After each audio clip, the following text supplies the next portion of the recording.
Welcome to a special mailbag episode of the It's a Mimic podcast, where I, Adam, am sitting down with one of our Patreon subscribers, Andri, who is generously become one of our patrons of Metallic Great Worm tier, and that means that he's able to sit down and record an episode with us.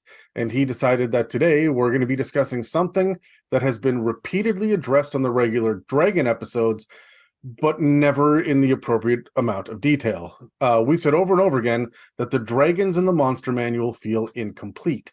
They feel like a base to start from, and we've never then said where to go from that base. So even Wizards of the Coast supports the idea that this is just a basic template to begin from when they released Fizban's Treasury of Dragons and included spell lists as well as other powers that dragons might have. But honestly, again, that's not really enough to feel special. That just makes them a little bit beefier, but still very generic. So before we get into it, Andri, how are you? We haven't talked in like 4 months or something at this point. It's been a while. Yeah, it's been about 4 months now. You've had another volcano explode nearby? Yeah, it's done now. It died like a month ago now, I think. Okay. But yeah, that was nothing special. We're just getting used to it now. It's been an eruption every year now for 3 years. So. That's insane. Honestly, that's how I feel here with the sweeping province-wide forest fires. Is we shrug and say, yeah, that's too bad. Another 2 or 3 communities got roasted. A bunch of people got displaced. But yeah, it happens.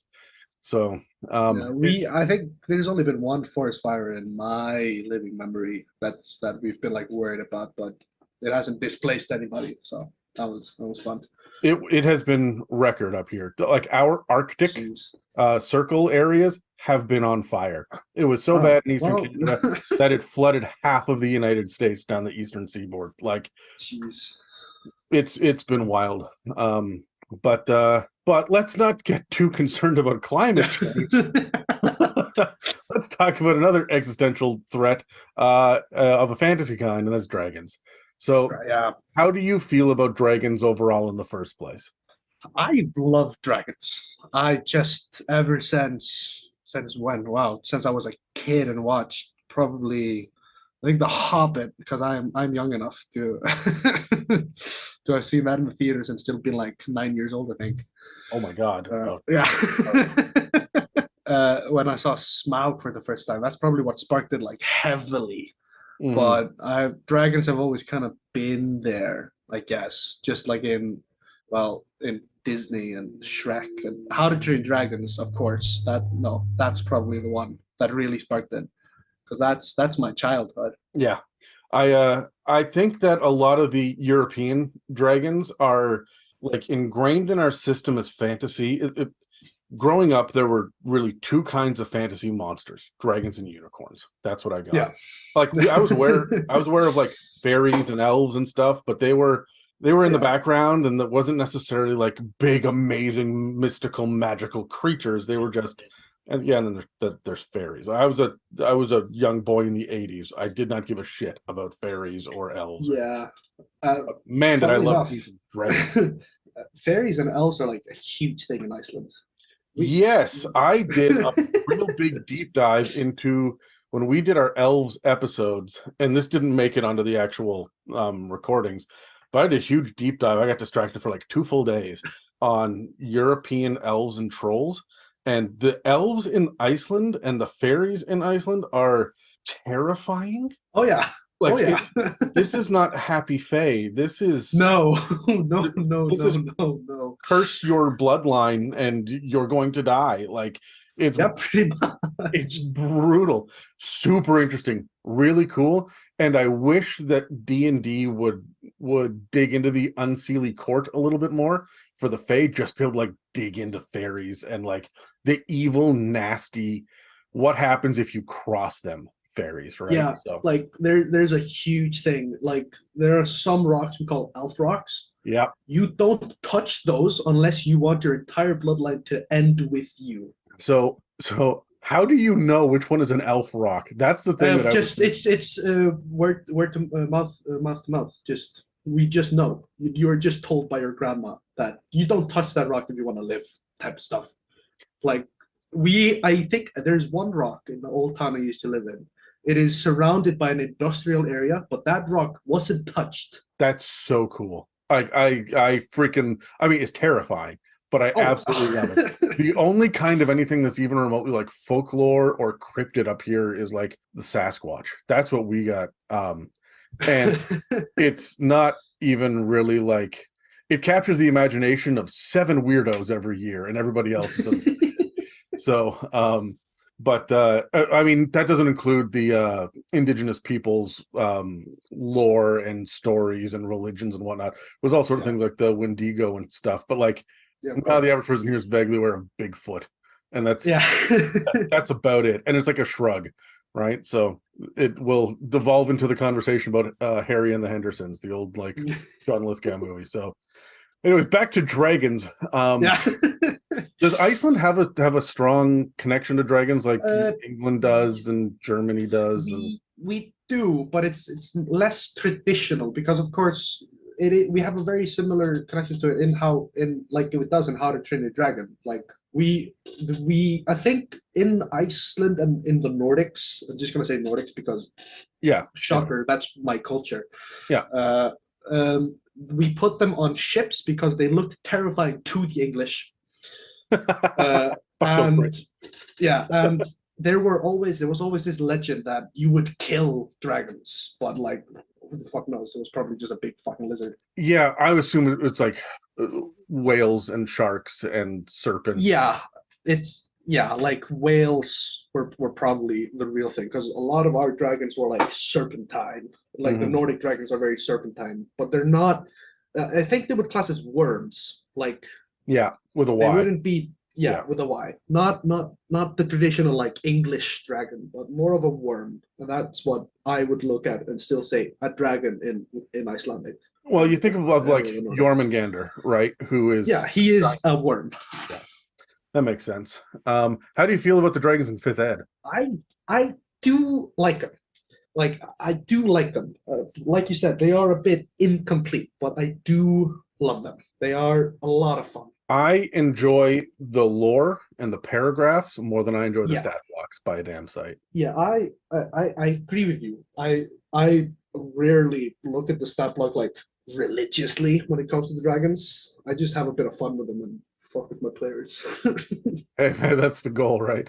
I'm actually really nervous because later today, so I've been in Maryland for 2 weeks, doing like a whole bunch of wedding planning and stuff, and Dan was supposed to like fill in for me DMing. He's going to run a 2-shot, and then it's the end of the summer and everybody got busy, right? And so Dave's away camping, and God knows what Casey and Megan were doing. Megan, I think, was picking up the slack on recordings and stuff in the meantime, and like everybody just got real busy, so Dan didn't get a chance to do it. So I've come home and I'm like, hey, if you still want to do this, I could use 2 weeks of recharge to like get back on my feet, because that was a whirlwind trip of a lot of socializing. And and I'm like, Dan, can you just DM your thing, and I would love to sit in on it. He's like, sure.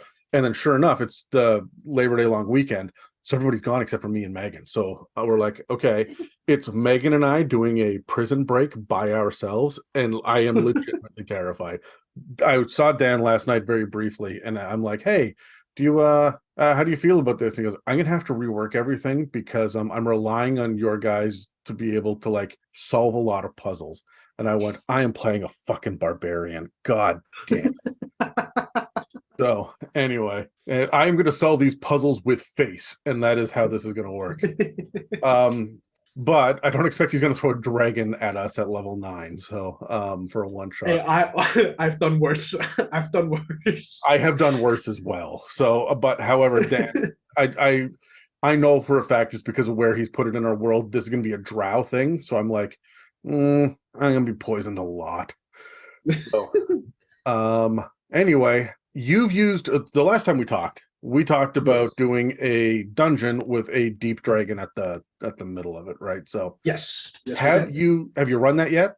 I have. How'd it go? I have run it. It went as about well as you'd expect with a bunch of 20-year-olds who think about dick jokes Yeah. and take your Look, you words put out an of island full of context. mushrooms in front of it, right? Yeah, exactly. It went as about well as you'd expect, I think, But for a did they bunch have of fun? sleep-deprived teenagers, essentially. Did they have fun? Oh, they had a load of fun. We didn't manage to finish it, unfortunately. I think because I got busy with work because that was before I. No, that was when I was working, but I haven't gotten a lot of Thursdays off, which is when I usually play. Fair. Like this work is killing my D&D experience. No, it'll be fine. It's a few years and then I can play as much D&D as I want. But Yeah, well, that's about well as one can expect. did they run into the deep dragon? Did they get that far? They saw him, and then we had to end because it was getting late, and we all had stuff to do in the morning. Sure. So was it magical, mystical, intimidating? Like, were they like, oh shit, a dragon? Or were they just like, cool, a dragon? They were like, oh, of course, Andri's DMing. Of course, it was going to be a dragon. Who would have thought? Have you beefed it up at all to make it scarier? I did. I think I did a lot more, like a lot more mind curve fuckery than the deep dragon had any right to be doing. Good. Just because I felt like it. Good. That's look, hey man, it's dragons. Like everyone should be unique and everyone should be absolutely terrifying, and every single dragon of all time should pack a punch that you're not expecting the first time you run into them. Yeah, exactly. Especially if you haven't spent time as a party in the local towns getting and gathering information and strategizing with, local mercenary guilds or other adventurers or nearby wizard. If you're not trying to scry and figure out what's going on with this dragon ahead of time, you're going to get blindsided. And that's on you. You should be, right? Yeah, exactly. Really quickly, let's jump into kind of what we have for workshopping dragons in the first place, what Fizzbands gave us. And, yes. And then we can launch into, you've chosen 5 different dragons from the books, and we're going to go through them kind of like how we would add bits to them to make them more memorable. So we're kind of taking the base stat blocks and then adding additional shit onto it. Fizzbands, if you are listening to this and you don't have Fizzbands, you should probably go out and get it. There's a lot of really good shit in it for every kind of main dragon. So not like a Hydra or anything like that, but like a green dragon, topaz dragon, gold dragon, whatever. Yeah. They all have layers. They all have connections. They all have more layer actions. They all have more regional effects. A lot of the chromatic and metallics get spells added to them as well. A lot of the gem dragons have a bunch of bonus actions that they can use. There's a lot of really good shit in here. But if we jump over to page 34, we're going to see that there's a section called Customizing Dragons. This is right after the area where you're supposed to name them. So Customizing Dragons is a little bit of a no-brainer to me. But I want to, like, the options that they give me are things that I'm just going to give anyway based on my needs. None of this actually shocked me. But I want to just bring up, you should always remember that adding most of this is going to change the CR, right? Yes. Yeah. So there's I definitely noticed that when I added flyby, especially to a dragon. Yeah. So honestly, there's a lot of stuff here that's like role-playing side of stuff, which doesn't add to the CR, but makes them a more interesting world level threat. But there are some bits that are clearly meant to make it a more difficult fight. And when that happens, you need to think about either adding additional members to the party in the way of sidekicks and mercenaries, or you should be waiting till they're a little bit higher level or be handing up magic items or something, because this could get imbalanced relatively quickly. And well, let's get into it. You'll see when it comes along. So the first one that they list out is languages. And essentially, they like to speak Draconic, but they will pick up other languages. These things, even the white dragon, which is, I think, the dumbest of all dragons, is still a smart person, right? Yeah, exactly. So it's going to know multiple languages. And adding to that doesn't make it scarier from a combat perspective. This won't affect CR. I have no problem making every dragon know every language, because if the party walks up into the lair and they're speaking giant, dragons should speak giant. Giants are their mortal enemies, and dragons live for a long time. If exactly. it's abyssal, like they will have slain fiends in the past and be like, oh, what's that shit about? And then done their research. Like, they're smart. They hoard things. They will learn, right? Then it How says, funny. A dragon that hoards languages to learn. I love that. There are a couple of dragons that are just like, we want knowledge, and that's all that we want is all of this knowledge. And I'm like, if you are hoarding knowledge and like magical knowledge and stuff as well, Yeah. you will pick up languages. The only languages I don't give dragons, they shouldn't be able to speak in Thieves' Cant, but they should be able to see it. They won't necessarily know Druidic unless they're like green, or they're in the forest and they're around. Yeah. They have that bend to them. Yeah. Like I think fairy dragons would definitely have, like, they would know Druidic. And then not deep speech, because deep speech is aberrations. Like, I assume that all gem dragons would know it just because they're kind of like multiverse. Yeah, exactly. However, there's a language that nobody really talks about in 5th edition called dark speech. And that is the speech of like the great old ones. It is the big, scary, most evil, most like prehistory. This language, to even utter it, is to curse everyone who hears it, right? They probably don't know that unless they're going to be some sort of great worm. So I haven't even heard of that. That's interesting. it's mentioned, I don't remember where, it's mentioned in one book in 5th edition, Oh. and other than that, you have to go into previous editions to even find reference to it. So you know what? That's fair. I definitely don't have every book, and I've probably not played 3.5 long enough to understand or know what it is. It popped up in like some of the later monster manuals, and then in some of the splat books. So like I think it was in Monster Manual 3 we got a reference of dark speech. It's so in just total sidebar, in standard horror, when you end up with like a possession movie with demons and devils and stuff, we normally put the Catholic Church up against them, right? And then you would just have people speaking in Latin, and it feels darker and creepier. Like, it's just a language. It just feels scary. Yeah. That's what dark speech is supposed to imbue, that sense. I see. So anyway, the idea is that only this is where the forbidden knowledge of the universe comes in. This is the super powerful, like, in Lord of the Rings, we've got the Maiar, which are Gandalf's race, right? They're kind of just like super angels. They're not humans and wizards, they're just like super angels. And then the Balrog was the polar opposite of it, right? And so it's this like demonic side of it. So we're watching an angel and a demon fight during that big epic Mines Moria section, right? Yeah. The things that created the Balrog speak dark speech, right? Like, right, yeah.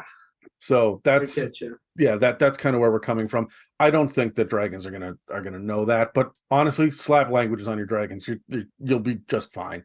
No one's gonna raise an eyebrow at you. Yeah, especially on like the conniving ones, like the green. The green yes. is like infiltration type stuff. Yeah, as long as it makes just a little bit of sense, right? Yeah, exactly. And then it says add skill proficiencies and make sure that you can add the bonus to this so that they can do more excellent tool proficiencies here. Who gives a shit? My dragons just do stuff. I am not rolling skill proficiencies for a polymorphed dragon to be able to read a text. No, I'm not making them do a history check. They're gonna fucking do it. They're a dragon, right? So odds are they've been alive for 1,000 years. They were there when this happened. So even wormlings, if I'm gonna roll for this, I'm just gonna give them like they all have expertise on everything. They're fucking dragons. If they're good enough to be in the title of the game, give them the skill proficiency. This is a no-brainer. The same thing for spells. Yeah, you can give them spells. I give them tier appropriate spells. Yeah. As long as it makes sense in the world. Sometimes I'll give them a spell that's outside of their normal capability, like it's a wormling that has access to a 7th level spell, just so that I can get that off once in a combat and make this one really, really unique and scary because they were imbued with this magic or they had access to this scroll and studied it for 3 weeks. Like, we get to break the rules with dragons, but for the most part, when it Yeah. comes to spells, I keep it tier appropriate.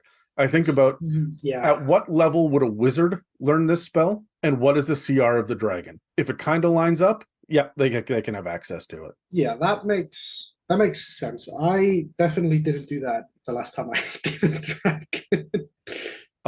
Look, but again, okay, to be fair, in my defense, it was a planned encounter. They weren't supposed to fight the dragon, given it was an ancient one and they were like level 3. They were supposed to run away. mhm. It worked, but yeah. If I can be honest, the thing that I do with spells is I look at, do I want this effect to happen early in combat, and if so, they'll lead with it, right? Oh, yeah. And then that's going to scare everybody because it's just essentially, for all intents and purposes, a second breath weapon, because I'll put it on a recharge of 6 or 5 or 6 or something, right? They can get this this big ass spell off again, maybe in the 4th or 5th round, right? So that makes it extra scary. Now, me as a DM, I will just keep chaining 6s by accident and then but I just love the idea of giving spells to dragons. Oh, and they're already magical. They don't need spell components. I'll have exactly. the verbal and somatic be a part of it. Sure, absolutely. But the somatic is going to be different. Like they're going to wiggle their long body in a certain way and then cast Finger of Death out of their snout, right? Like, yeah, I've done a green dragon with Cone of Cold, and I just described it as the energy from the dragon seems bluer or whiter. Yeah, as she rears back, because they're not going to cast Cone of Cold out of their hands. It's gonna come from their mouth. It's just like you said, it's another breath attack. And this is where people start to get confused about dragons, is they want to give them spells, but like how do they use a spell pouch? And like they don't need wands, they don't need scrolls, they are magical creatures. They are inherently tied not just to the universe or to the weave, but to the multiverse. So they have access to shit. They are the spellcasting focus. It says underneath spells in Fizzbands, there's other traits and actions. It says you can borrow traits and actions from other monsters to add unique flavor to a dragon. Yes, that is. First of all, that's what this episode is about. Second of all, this is something we harp on a lot on all the dragon episodes. And third of all, no kidding. You want to have a proper fight. You bring your dragon out of the sky and you get into a low chamber, or it's on the ground for whatever reason, and you want to get into a proper fight. Give it reckless. Give it give it pack tactics with its minions. There's no reason for you not to do this shit. These are dragons, and you think about the size of them and how much they have to eat. They kill every day. They are masters at it, even the good guys. The other traits that they try to give us are change shape. I'm going to be honest with you. I think that this should just be given to every dragon all the time anyway. Yeah, they should have been a thing they all had, just instinctively. As long as dragon is in their name. I don't mean creature type. Again, wyverns and drakes shouldn't have this, right? Those are creature type dragons. But if they are a green dragon, topaz dragon, solar dragon, whatever it is, they should be able to change shape. I'm going to take this a step further, and I'm going to say the gem dragons get it as a bonus action. Give it as a bonus action. Let them in the middle of combat blow their bonus action to change into an elven warrior and then get their attacks in. There's no reason why you shouldn't be able to do that, especially for adult and ancient dragons. Yeah, wow. Yeah. that stopped you cold. Oh, yeah, 100%. Just that is fun. The next one that they list is damage absorption. Again, if you're not already doing this, you're kind of wrong. The idea here is that the example they give, it's a red or gold dragon is not only unharmed by fire damage, but they heal because of it. Yeah.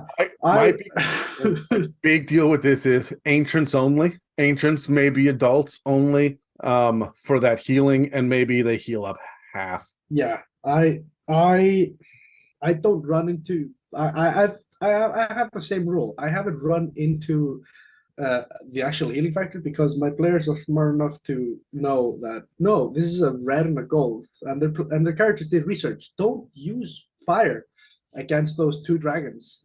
I look at it like this: they should only be able to heal half as many hit points as normal as well. Like I love the idea. Like the idea that you are going to heal up. You hit a red dragon with fire, you're an idiot. You hit a white dragon with cold, you deserve what's coming to you.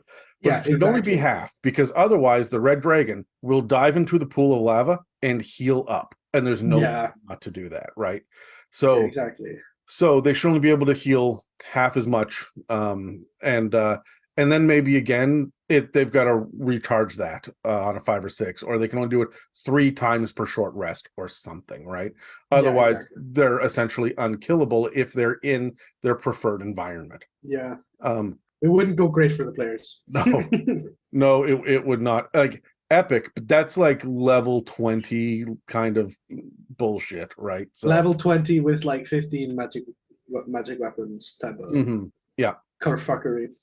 The next one on the list is flyby. So the idea here is that I love that it points you to the Periton in the monster manual for the explanation of what flyby is. It's very simple. Does not occur or incur opportunity attacks. That's it. When they come by and hit you, they can leave and you don't get to hit them back. I think that's rad. I think that's phenomenal. I'm going to say every dragon should be able to do this right off the bat anyway, because they're freaking dragons. But that's just me. I like that idea because I like being a cruel DM. But, I'm going to say, actually, hold on. I'm going to say young dragons and above should get it. I'm not sure wormlings are going to have flyby. Yeah, I have so far done it with dragons that I think specialized in certain areas. I've given this to like a white dragon because he's a hunter and he knows what he's doing. A green dragon because they are smart enough, they're conniving. Like a red dragon, I could see it doing with the red dragon, but the red dragon is not going to leave. He's just going to kill you as fast as he can anyway. I don't see a red dragon leaving, for example. Look, a red dragon is never going to come down to hit you. A red dragon is going to stay its breath weapon distance away from you, above you, and just rain hellfire down. So that's true. So you have to think about the level of strategist when it comes to like bronze dragons and blue dragons. They're not going to get into it with you. I'd give them flyby, but we'll probably never see it. Exactly. They're warmongering, super fighty dragons, but they've got better tactics. The next one on the list is mimicry. And again, they're just like, see the Kenku. And I'm like, this one is really weird. I don't hate it though. But I only want it for some dragons. Green, black, all of the gem dragons. This is fun. So I've used mimicry before. When I used mimicry, I used a Wendigo because nice. Of course. I'm looking at in the background my broken Wendigo figure, sadly. It's sad, but mimicry is a lot of fun when your players don't know what's going on. I use mimicry a lot, but my players are just very suspicious of any voice that they cannot see the origin of, because I use the Sorrowsworn. And if you go back and listen to the Sorrowsworn episode, all of my Sorrowsworn are like in the shadows trying to get you to come here. Either they're making baby noises to cry, or the little children calling out for help, or there's someone who, like, they're always lying. But then on top of that, you've got what the Lacrota, which is that hyena with the man's face. Oh, yeah. And deer hooves instead of paws, right? Exactly. And it looks like it moves. The tracks are backwards because its feet are the wrong way. And this thing's calling out for like. There's so much weirdness that's out there doing the mimicry. Yeah, I will never, ever, ever get a chance to effectively use this. Unless they're traveling with an NPC. The NPC gets up in the middle of the night or is on watch or whatnot, and one of them wakes up to the NPC's voice calling out from the darkness going, "Hey, don't move. There's something here. Come to me." And then they'll sneak over to them and then get ambushed by it, whatever, right? But I'm really going to have to bend over backwards for mimicry. However, if your players aren't expecting it, put that shit on a dragon. That's especially because they should be able to do this, because their voices will change when they change shape. Exactly.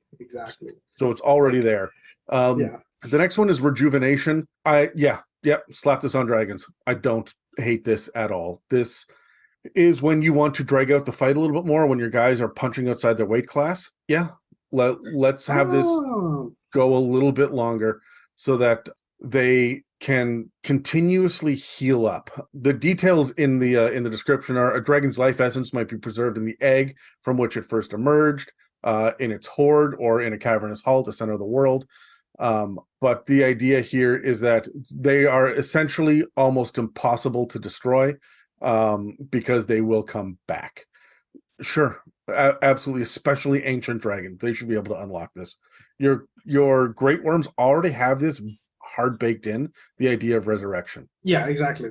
So I would even take this a step further and give them proper rejuvenation, where they can heal a certain amount of hit points per round. I mean, yeah. I mean, the first thing I thought about when the other traits and actions you could borrow traits from other monsters, I thought of the troll. Just fuck it. Yep. Just give him passive healing. Like, why not? It's a fucking dragon. Pretty much. I love the idea too of, if your players are doing like called shots, like I want to take the wing off or chop off its tail or whatnot, and they go do that, and then they can watch in real time as it takes 3 rounds for that shit to grow back over like 20 seconds. Right. I have leopard geckos. I love my leopard geckos, and they all still have their original tails. When I first got them, I was fascinated by watching videos of leopard geckos who would drop their tails. And I mean, these poor creatures, this is like, it's horrible when this happens, but they essentially drop their tail and it moves in like by itself and wiggles like a worm while they scamper away to try to distract the predator, right? And then they grow back a new tail, and the new tails they always grow back weird and lopsided and too smooth, and they grow back wrong. Put that on a dragon that's got like really smooth wings for some reason, or like one of its a blue dragon, but one of its limbs is just a lighter shade of blue because it got lopped off and it regenerated that leg. Yeah, it's this ancient dragon has like all of the dark colorings, then it just grows a bright blue because it just thinks it's a wormling, but it's the size of an ancient. The scales have not matured yet, so it's like one of my movies like that now. It's like C-3PO's different colored leg, right? Yeah, exactly. The next one is special senses. Most dragons have blind sight and dark vision, but you can upgrade this if you want, right? Sure, tremor sense, web sense. I'm going to go a little step further than that. There's no reason why I can't give my white great worm has infrared vision to be able to see heat moving through the tundra. Oh shit, that's cool as fuck. So why have I not thought of that? Think about that. I use white dragons all the time. If it's aquatic, do they sense blood in the water like a shark does? Oh, wow. Wow. So I just start looking around. Clearly, web sense is inspired by spiders. We should be looking around to the rest of animals out there, and how do they know where to go? Like, I would say, like, not that this will ever come up in a game, but I think that dragons just have like the reason that they like hoard gold is they've got some sort of, how birds have that like magnetic pole in their head where they if there's just enough metal in any given area, dragons know, oh, that one, there's a big section over there, that's my hoard, and then nearby a few miles away there's another section, that's the castle, because there's a bunch of metal in there. Right? And they should just be able to like sense that shit, right? So they're going to know where your paladin is over your rogue. Right. So that's and then cool. the last one, pretty cool. The last one is tunneler. I'll give a burrowing speed. You want to know what else I'll give? A teleportation speed. Right. Yeah, exactly. 60 feet is a bonus action. Just every dragon above a certain level, especially if they're changing shape, they should be able to misty step. I love that. Yeah, I think it's really 100%. That just seems so logical somehow. They like we've like in every single episode of the dragons, these are magical creatures. Mm-hmm. So and now with Fizbins, they are tied to the multiverse. Like, there's no reason why they can't do whatever the fuck they want. The other thing I want to point out is that change shape. Stop making them humans. Yeah. Make him a salmon because he's running away.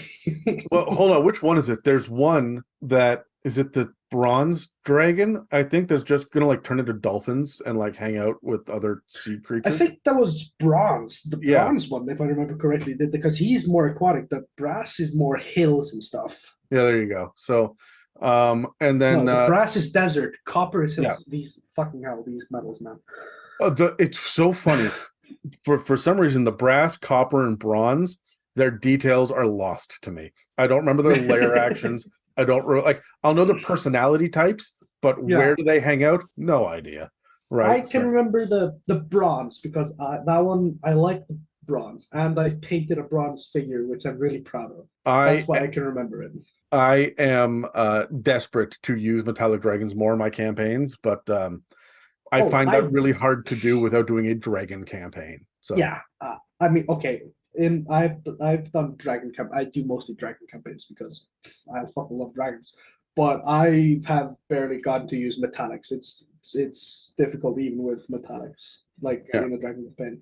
So the next thing that I want to bring up really quickly, and I just think that this should be it. Here's my go-to on every single dragon. I have two things before anything else that I do. Sorry, three things. So the first one is I'll give them an aura. The breath weapons all do a certain kind of damage. Give them an aura, 5, 10, 15, 20 feet, depending on how old they are.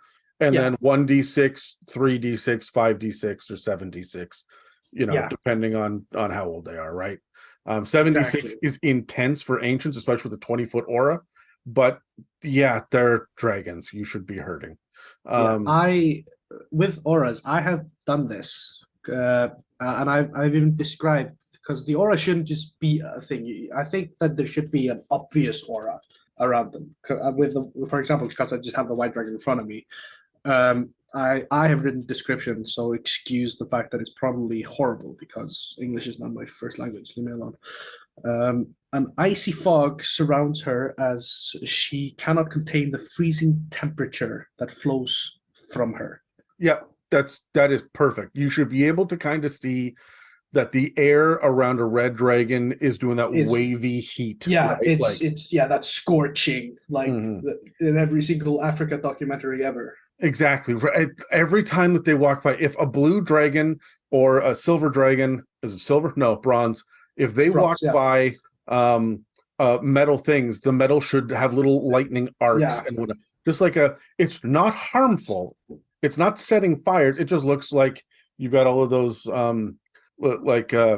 shit, what are they called now? The Tesla coils, right? So yes, yeah.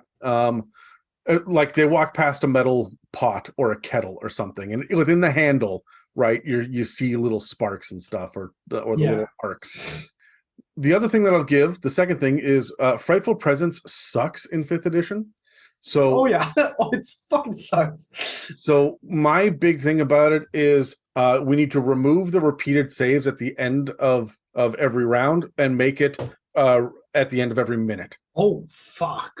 You can remember, you can still attack, you just can't get closer. So this forces you to cower and use your weapons. I would also change it to be like, you cannot get any closer to the dragon than the range you are currently.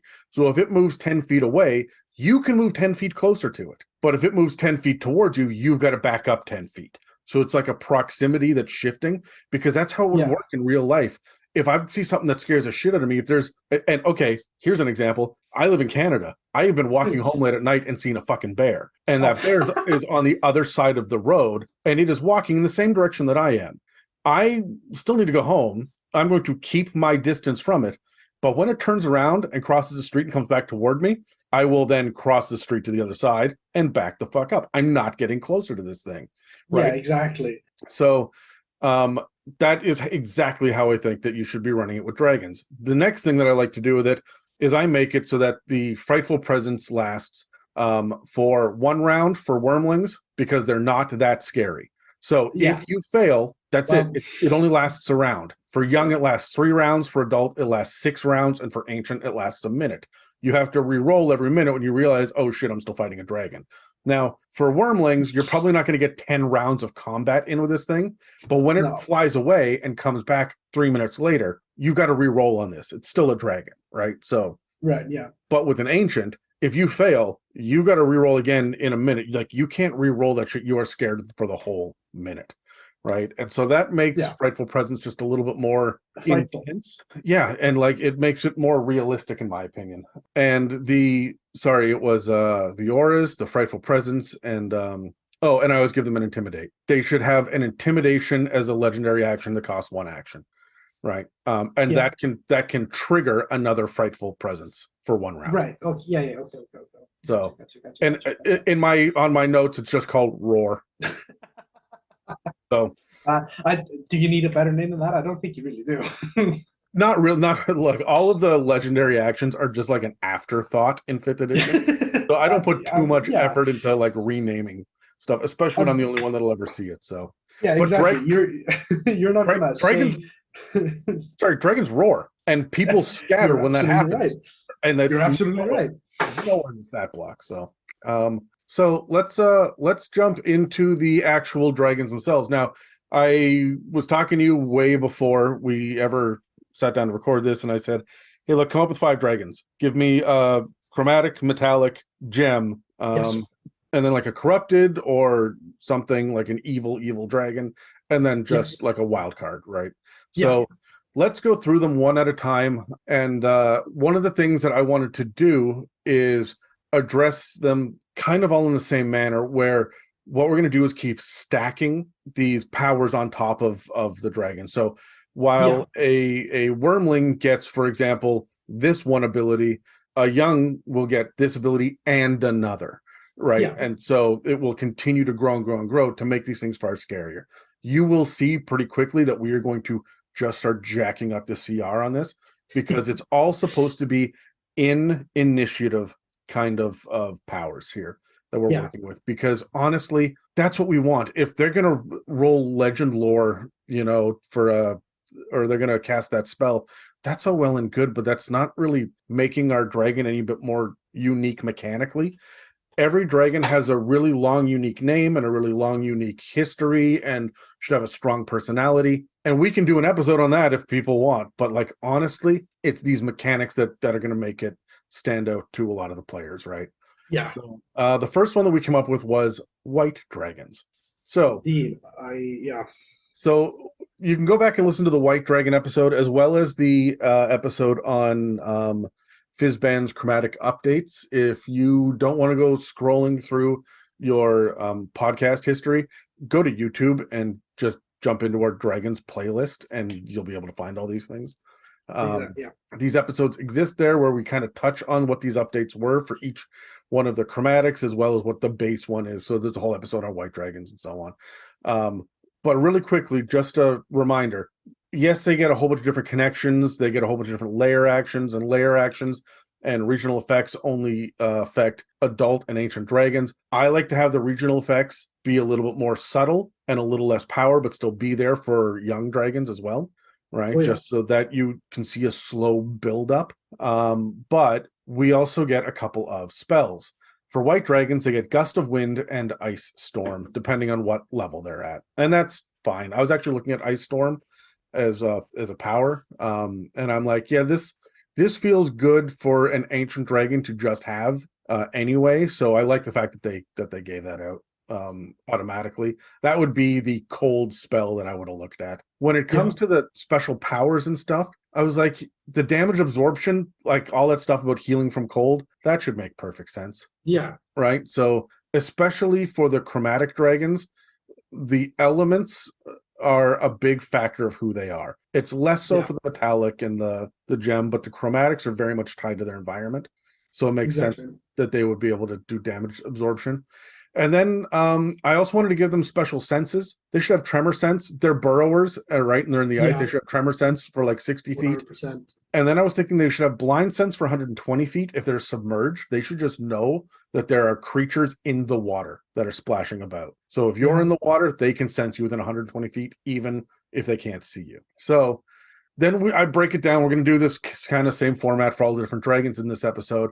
We broke it down by egg, wormling, young, adult, and ancient. Egg, for me, is interesting because eggs don't have actions. So, but dragon eggs are so special. They're so powerful. They're already imbued with magic. So how do we say this is special? There's a difference between this and a sea serpent egg, for example, right? Or exactly. like a dinosaur egg. So I think that every egg needs some kind of defense mechanism to be able to have the dragon last longer. And it should be a magical defense system. So, for example, with the white dragon egg, I said, give it a cold aura. That makes perfect sense. 10-foot cold aura, and it's a con save against 2d6 cold damage every round. This will discourage people from getting close to it. Yeah. So 100%, yeah.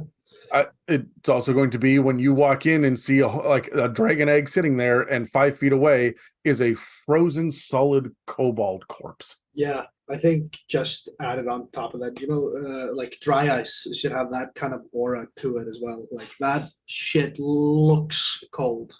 Yes, it should be with like reverse smoke. I don't know how else to, like the vapor should be coming off of it, right? So but that's kind of where I'm thinking for a white dragon egg. And again, it's the same thing. It should be an aura of lightning damage where it's just arcing off little lightning arcs for a blue dragon, or surrounded by a poison cloud for a green dragon. That kind of shit for all of the chromatics. That just kind of makes sense. Oozes acid if it's black, and red it's just hot. It's just really fucking hot. Yeah, you're taking fire damage if you get too close. For the wormling, okay, so the egg stuff doesn't stack with the next level. That's the only thing that doesn't, because the egg itself, even when it hatches, should still, like, I like the idea of the shells still being able to give this off for like 2d10 days. Right. Yeah, I agree. I think it's the egg itself that is also magical. It's not magical because there's a wormling inside. The multiverse is spawning a new super hyper magical creature.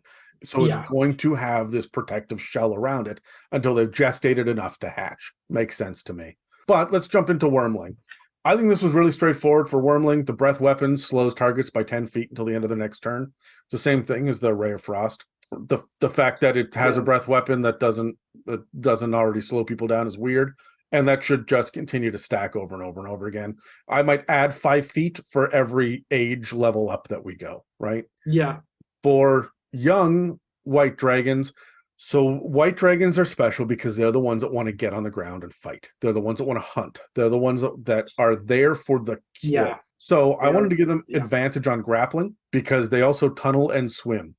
I also wanted to give them the beast sense spell, so they know where beasts are within a certain radius. So this is going to help them with their hunt, and it also is going to let them drag creatures up into the air, down into the water, or under the ice and snow. Yeah, that right there makes them now ambush creatures, and that makes a dragon scarier. I mean, I won't lie. If you weren't doing a white as an ambush predator already, you were doing it wrong. I agree, but I really wanted to lean into that. Again, I wholeheartedly agree. Now, I also wanted to lean into the fact that these guys they don't just hunt every day, they get into combat every day. And they are going to have the perfected tactics for fighting.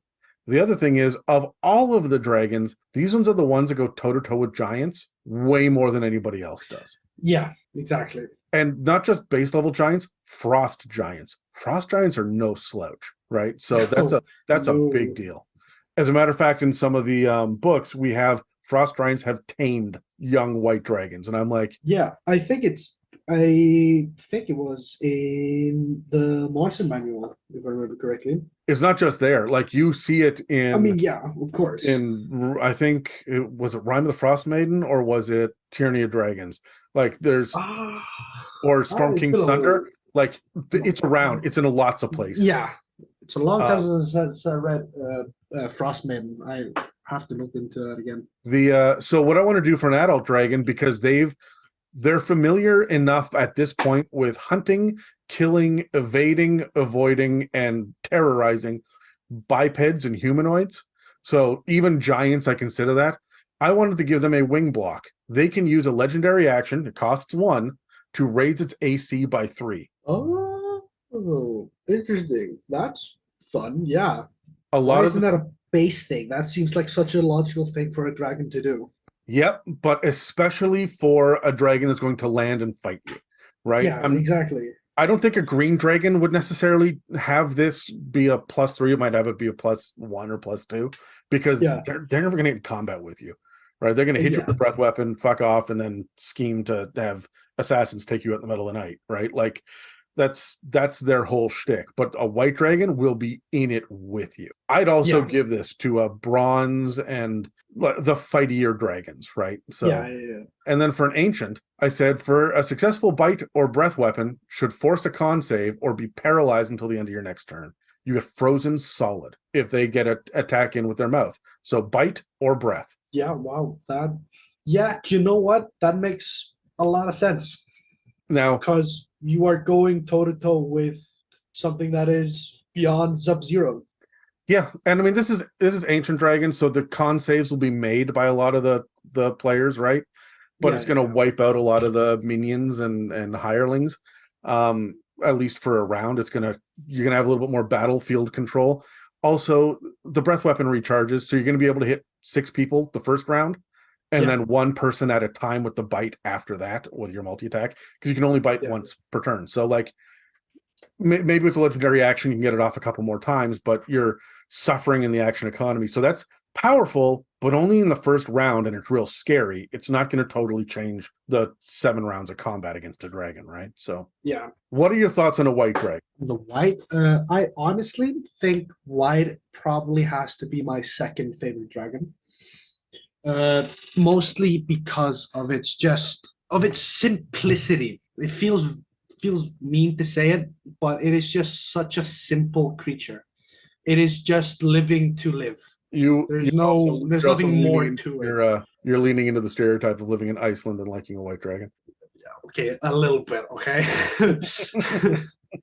We didn't have to say it, but okay. Hey, look, I'm in Canada. We like white dragons too.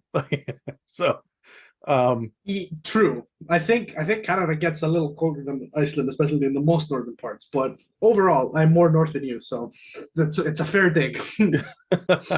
But anyway, yeah, the changes here, adding a cold ore to the egg, the breath weapon slowing by 10 feet until the end of the next turn, advantage on grappling, the wing block, the paralyzing for an ancient dragon, all of this stuff stacking up as it goes. How do you feel about that? Does it feel unique? Does it feel epic? Or are we still just, ho-hum, who gives a crap? I think it definitely adds to the dragon. It's not just like a dragon that you have to now, if you're gonna grapple it, you would on basically equal terms to, let's say, a barbarian, because they would have similar strength. But now you're having an advantage on it. Sure, your barbarian is always going to have an advantage on resisting it, but that's still way more chance for the dragon itself to get a successful grapple. So yeah, or the aura of the egg, that's just funny, honestly. Like, I love dragon eggs, and it's a crime that we don't get enough cool shit about them. I agree. I think the first time you ever mentioned that, I just couldn't have agreed more. That like, I hadn't thought about it until you mentioned the first dragon episode I listened to. I was like, yeah, wow, he's absolutely right. There is nothing about dragon eggs in all of these fucking books that have been published. Yeah, we get a little bit of it with fans, but not enough. And there's mentions of like, oh, there's dragon eggs over here in a couple of the adventures, and that's it. They're just like items, and I'm like, you guys suck. You just suck. Let's do better with dragon eggs. So it's very clear that when I'm sitting here and doing my designing, my beefing up of a dragon, I'm looking at the environment, the damage type. How can I beef up the breath weapon? How can I beef up the presence of the creature itself?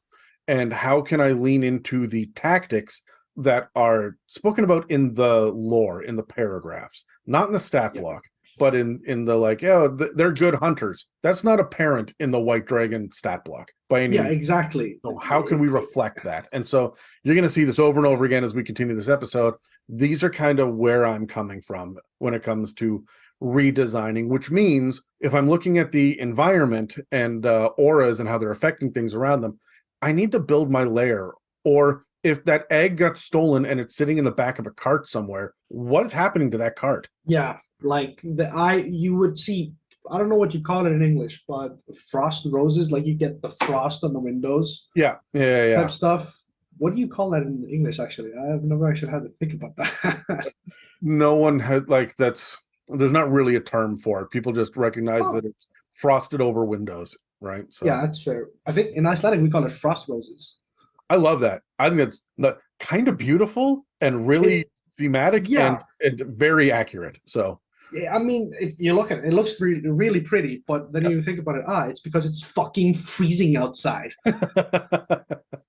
But yeah, like on top of with frost roses, if your wormling is out of his environment and is now or any of these like any age is out of his environment, the ground should be freezing beneath them. I was thinking times. If you take a black dragon egg and put it in a cart, it should melt through the bottom of the cart within a kilometer, right? Yeah, you put a red dragon egg in a cart, it's gonna fucking burn. So how do you actually transport them, right? And so that's the kind of like, well, you have your mage hand up, and you've got seven, mages sitting there with a mage hand, each one holding 5 pounds of a 45-pound or 35-pound egg, right? And so they're all like carrying this thing walking out, because otherwise it's going to burn or melt or electrify the surroundings, and you're not going to be able to move it, right? So yeah, I mean, my immediate thought was lead. Just put in a lead fucking box. Lead seems to be fixing every single fucking problem in D&D. My thought is make yourself an iron golem. Yeah, or that. So let's move on to the next one. We've mentioned this one a couple of times already. I guess it's just fresh in our mind, is the bronze dragon. Now, in the episode that we did before, we really leaned into the fact that they love warfare and they're combatants. They're going to be fighty. And so I've done something a little bit later in this one that's going to be, you're going to like raise your eyebrows at, but okay. I think it's a lot of fun. But it's only a couple of lines in the lore, but there's so little fucking lore on bronze dragons in the first place. They pop up all over the place in the modules, and we just get like, they're kind of aquatic and they like dolphins and they also love warfare, but they're like, they'll team up with allies and they're good friends. And I'm like, okay, but like get into the warfare bit. So we leaned into it hard in our bronze dragon episode, and I'm leapfrogging on that one. So I'm gonna now that you mentioned it, there is like almost a whole page about white dragon lore and then half of a page about bronze. Bronze is one of the least support. Well, the metallics are not as supported as the chromatics, right? And I get it. Like I say this about the celestials too. You spend more time dealing with the enemies than you do with the allies in D&D. Yeah, exactly. There you go.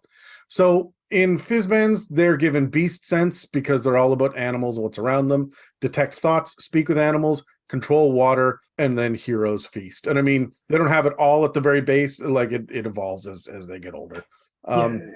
Honestly, the big thing I'm going to give them, if they should be relying on change shape all of the time, but flyby. Flyby is by far the clear, obvious winner on this. Yeah, 100%. Okay, so I fuck with this a little bit. My players haven't figured this out yet because they don't pay attention to my action economy. They're too stressed out about theirs. On my special creatures, I give them additional reactions. So if it's a boss, or if it's a super hyped up version of a creature, or they're supposed to be super, super fast, I give them additional reactions. They get more opportunity attacks. They get to parry more often. They get to do just more stuff when it's not their turn. It's not legendary actions. It's just one very simple thing that they can do. For the egg, I wanted to give it hyper awareness. So it's not that they get hyper awareness, not the egg itself, but it is vaguely aware of the creatures around it. And because it has beast sense, speak with animals, heroes feast, I wanted it to have a passive buff. So every creature within 10 feet of the egg gets an additional reaction. And this is a defense mechanism because people defending the bronze dragon, who's very social and who wants and is all about their allies and is also all about warfare. Right. Yeah. Wow. So that's cool. I love the idea of there being a couple of bronze dragonborn that are they're just guards. They're overseeing this egg. The ancient dragon or the adult dragon that birthed the egg or laid the egg, I guess, said, hey, I need a couple of guards full time. So they sit there and they have additional reactions to be able to get opportunity attacks in, to be able to parry, to be able to shield, to be as protective as possible. So yeah, I don't understand why wormlings don't have tail attacks. All dragons should, but I really think that because the bronze dragon, they're the ones that had, I think, the repulsing breath, right? So they're kind of controlling the battlefield a little bit. I had it right. Yeah, they have the repulsion breath. Why don't they have a tail attack that does 1d8 bludgeoning damage at wormling level? That's right, roughly where it should be, and then knock their enemies prone on a successful hit. No save, just successful hit knocks you prone. It's a wormling. That's not too intense for that. It's going to be frustrating, and honestly, wormlings should be flying around and avoiding most of the time anyway. So 100%. For the young, I wanted to give them Thunderstep as a spell. Right, they're lightning based, they do lightning damage, so the idea of them just like bamfing in and doing a whole bunch of thunder damage, really, like, that's very on brand when you look at what their lair actions are and what the stuff is they can do as an ancient dragon. I also wanted to give them the ability to be a siege monster. They should do double damage, right? Most dragons should in the first place, but especially bronze dragons. Yeah, a dragon that collects siege machines. Mm-hmm. Yeah, I wholeheartedly agree with that. So there is a lot of art about dragons that are up on their like hind legs, right? That are like making themselves very, very tall. Not so much in 5th edition, but just kind of in general. The idea of a dragon like making itself very large, and in previous editions, if they had weird musculature, it's like the artists didn't know what they were dealing with. They'd never seen a lizard before, so they look like ripped dudes with dragon heads and wings. And I'm like, it's very strange. But if you look at the dragon art for adult and above dragons, they almost have fucking thumbs, right? A lot of them times when they're grabbing onto a side of a castle or a rock or just like the environment, they've got almost thumbs. So for a bronze dragon, for an adult, I wanted them to be able to hold giant weapons and shields. So that these weapons are going to have double the reach and damage of the medium-sized versions, and their shields are going to give a +3 to AC. And they're going to be able to rear up and become bipedal and just be able to literally walk around a fucking battlefield. Honestly, that's fucking great. That's you're absolutely right. I mean, I didn't even have to look far. I just looked at the wormling art in the monster manual, and it looks like he has fucking thumbs. Yep. So let him grab shit, right? If he can grapple a dude, he can grapple a sword. Here we are, right? So, and the idea of him working with fire giants or whatnot, or maybe, the fire giants don't like him, so he sends your party off to go get this massive sword that's like 30 feet long, and then your party's got to escort this 30-foot long sword back to the bronze dragon so it can wield it, or a shield that takes 2 massive carts to be able to wheel down the highway, right? Like I think that's really cool. It would be a part of their primary horde. And also for an adult dragon, I want to give them a fighting style. Oh, that's actually that's actually really fucking cool. Wow. Hold on, I'm gonna hit you with one level more. For the ancient bronze dragon, they should have access to 6 superiority dice and the battle master maneuvers. They're all about warfare. No, I fucking love it. That's fucking fantastic. That's fucking great. Oh my god, you're absolutely fucking right. They're all about war. Like, so, jeez. I'm sitting there going, they're fighty. They're super fighty. They're always in warfare all of the time, and they're hyper intelligent. Who is the most intelligent of all of the fighters? Who's the most strategic? The battle master. I'm going to go there for inspiration, right? Yeah. So, I mean, I think you guys said this in the literal bronze dragon episode. This is the paladin or the fighter dragon. Yep. So look to that. I'm going to beef each one up with the ability to have Oath of Devotion, Oath of the Ancients, Oath of Conquest powers, right? I'm going to give them a couple of paladin auras at adult or ancient, right? If you don't like the battle master, look to the paladin, because they're very much about, take a bronze dragon and let them fucking smite. That's what I'm saying. I've never said that, but that's fucking great. So bronze dragons. Do we like this extrapolation, these add-ons to the bronze? I fucking love this for the bronze dragon. I yeah, fuck it. Just make them a fighter or a paladin, which The other thing that they I are basically. didn't really touch on that's in the lore is they're all about the aquatic, and they really like nature and animals, and so giving them some druidic shit is not outside of the realm of possibility. Leaning into some of the ranger stuff, if it was good, would be a good idea. Right? So I might look at the idea of clearly I'm going to beef up animal handling, right, for a bronze dragon. So there are a bunch of this what I consider to be non-combat role-playing opportunities here, but when I'm leaning into the combat side of it, I wanted it to be all about battlefield control more than anything else, which is why we're teleporting with Thunderstep, knocking people prone, standing up and getting additional reach with weapons, or using battle master maneuvers. That just makes sense to me for these guys are almost like independent generals that may just show up one day and be like, hey, I'm here to help lead your army. Yeah, I mean, that's exactly what they are. They are generals. Like, I can't believe I remember this much from the episode, but I think Terry literally said this is like an old veteran general because the lair actions is a is a smoke bomb and a flashbang. Yeah, like the base ones. I mean, like the new ones aren't a little more exciting than that. Let me see where I have Fizzbands open here. Bronze dragon, blue, brass. The layer features, not features, layer actions. It's all ocean level stuff, right? Yeah. They conjure a swarm of spectral dolphins. There's a salt burst, and then there's strong, overwhelming water that shows up, and like, sure. Yeah, okay. I mean, it fits with their lair, which is on the page over. There's a lot of water in the lair, so it makes sense. The other thing that I think that I would give for them for their lair is I would give them water. Are you familiar with myrmidons? The myrmidons were, I don't know if they're in the monster manual, but they were featured pretty heavily in Princes of the Apocalypse, and they're essentially kind of vaguely humanoid elementals that wear armor. Yes, I do. Yes, I have actually faced these before, so I do know what these are. I would give them some water ones in their lair. That makes perfect sense to me. That they're absolutely.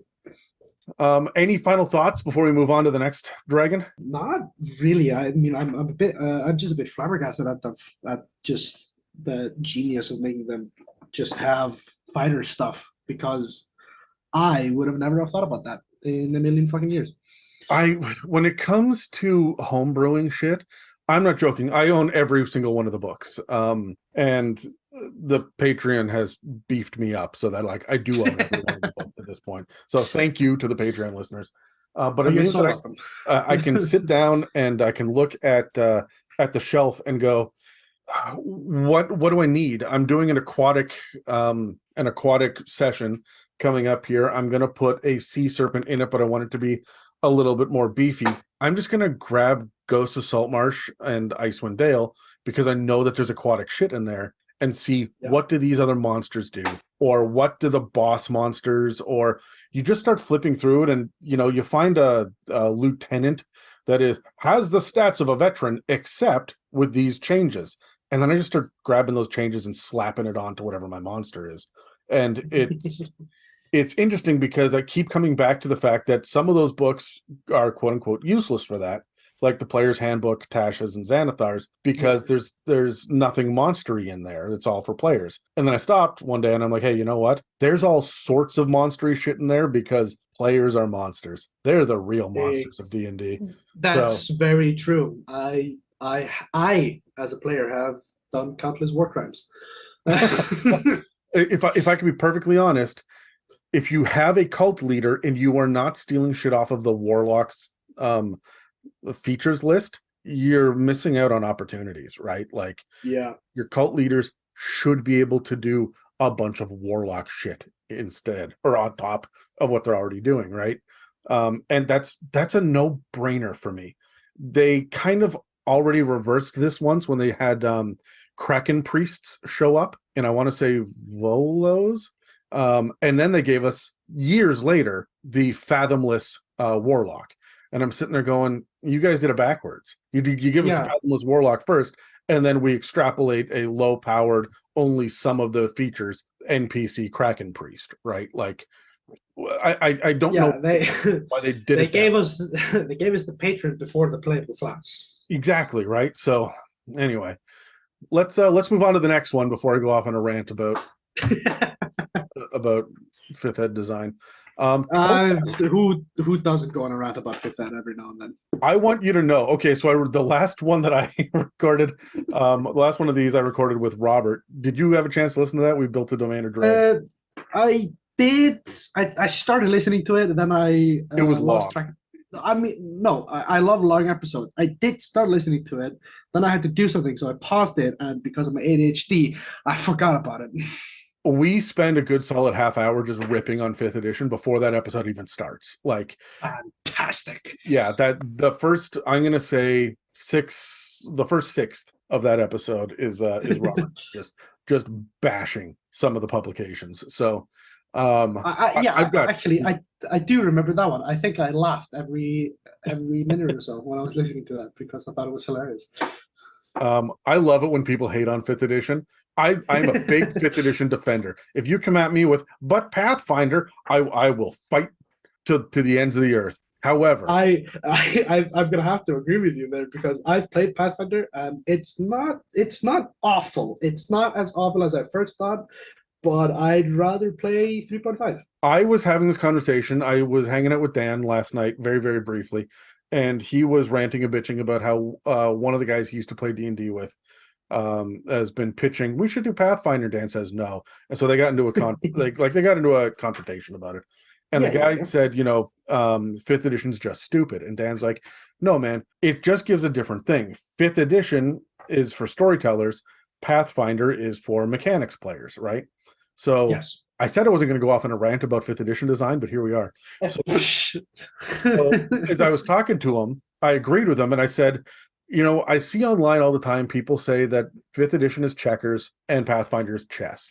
And I disagree with that. Pathfinder is chess, sure, because you have very strict rules, and it's how you use those creative rules, to defeat your opponent.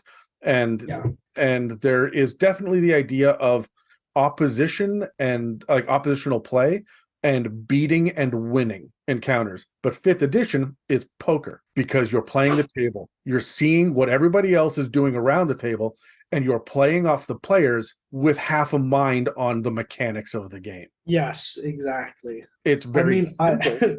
Yes. But it can be very complex depending on who's at the table. Yeah. I played a little bit of Pathfinder. I didn't like some of the overly mechanical things. Yeah. I then went to 3.5 with my American friends. And learned there that 3.5 is a lot less complex than I initially thought it was. And I am loving being a barbarian with a triple crit weapon. Oh, that's one of my complaints about fifth edition is I understand with the bounded accuracy. Shit. Look, we're way off topic. I understand with the bounded accuracy that we can't do these multiple crit things, but I absolutely give out keen weapons still that double a crit range, right? So I think 3.5 is not as intense as you think it is until you get the splat books. And the moment that you start getting complete warrior and races of stone and all this stuff that are just like, oh yeah, here are 4 new races, and they are just going to beef up and change how you think about very basic mechanics. Like grappling is complicated in 3.5 compared to 5th edition.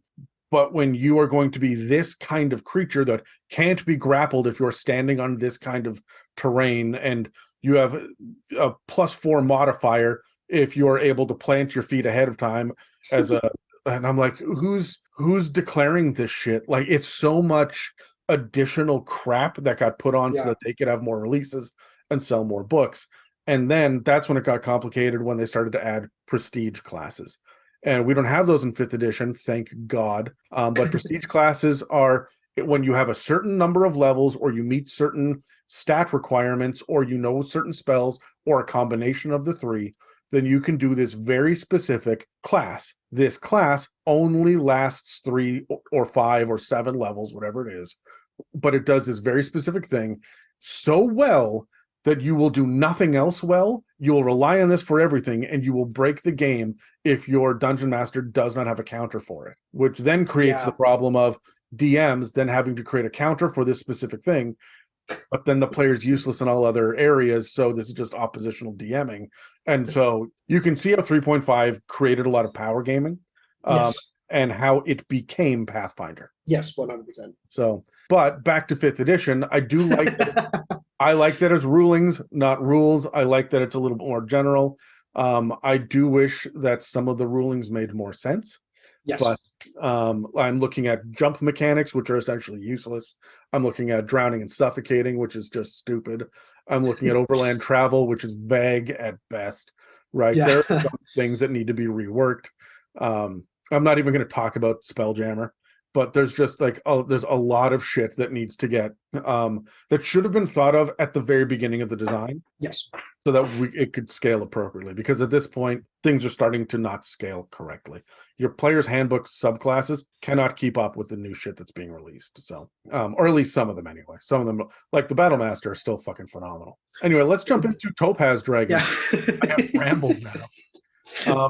So Topaz Dragons, the spells that they get in Fizbens are not listed up in like the Draconomicon where everything else is. It's listed down with the stat blocks. Yes. So they get, as it should. as it should be. It is anti-life shell, bane, control water, create or destroy water, and then separate from all of that, they have the ability to cast fabricate as well. That's not listed with the other spells. It's listed as a trait that they get. So I would honestly give these guys rejuvenate, and I would do that for all the gem dragons. They're all connected to the multiverse. Why not? Yeah. Also, I wanted to give a Topaz Dragon because everything around them is about decay and the slow destruction and the world falling apart. They should be siege monsters. Everything is just weaker around them in the environment. Yeah. They almost feel like a rust monster on steroids. Exactly. And I feel like their siege monster should be connected to almost like an aura. That it's less about how strong they are and more about the fact that the wood is rotting out and the stone is crumbling when they get within 15 or maybe even just 5 feet of a structure or an object, right? So yeah. For the egg, I went really simple on this one. I used the cold aura for the white dragon, necrotic aura, 10 feet radius, and then a con save of 2d6 necrotic damage. Now, this does feel like a copy paste, but I like the idea of plant life withering and dying immediately around it. I was just gonna say that, or just gonna say that about that my egg as well. Like that, it just makes so much sense that life is just dying around this entire dragon. This is also the only egg that I would give a regional effect to, where everybody's just a little bit sick. You can't. You just have a constant cold at all times. Yeah, but I would reflect that as like, hey, you can roll your hit dice on a short or long rest within 1 mile of this egg, but then you can only heal half of those hit points. It's just not as effective, right? All healing that is from potions, scrolls, wands, or under 5th level spells are half as effective as normal. Jesus. Right? I just want this egg to be upsetting. Like it should this Topaz Dragon egg, because again, it's like it's a topaz. When you walk in, you should see this glimmering, bright, wonderful looking egg that is just kind of radiating sickly yellow light out of it, right? And it's not bright, sparkling, happy light, it's sickly yellow decay, right? Yeah. I would describe this egg as being the color of a chain smoker's teeth. I hate that I can envision that so well. Okay. Yep. For wormlings, so here's something that I think more dragons should have. Psychic. I would give this to all gem dragons specifically, but I would change the damage type for other dragons. Psychic death. Upon death, the sound of a deafening shatter blended with a desperate scream fills the minds of everyone nearby. All creatures within 60 feet make charisma saves or take non-lethal 66 psychic damage. So if you kill it, it reverberates through the multiverse, and everybody around you shit. has a chance of just having their eyes roll back in their head and they pass out unconscious. Oh, shit. Yeah. You know what? Yeah.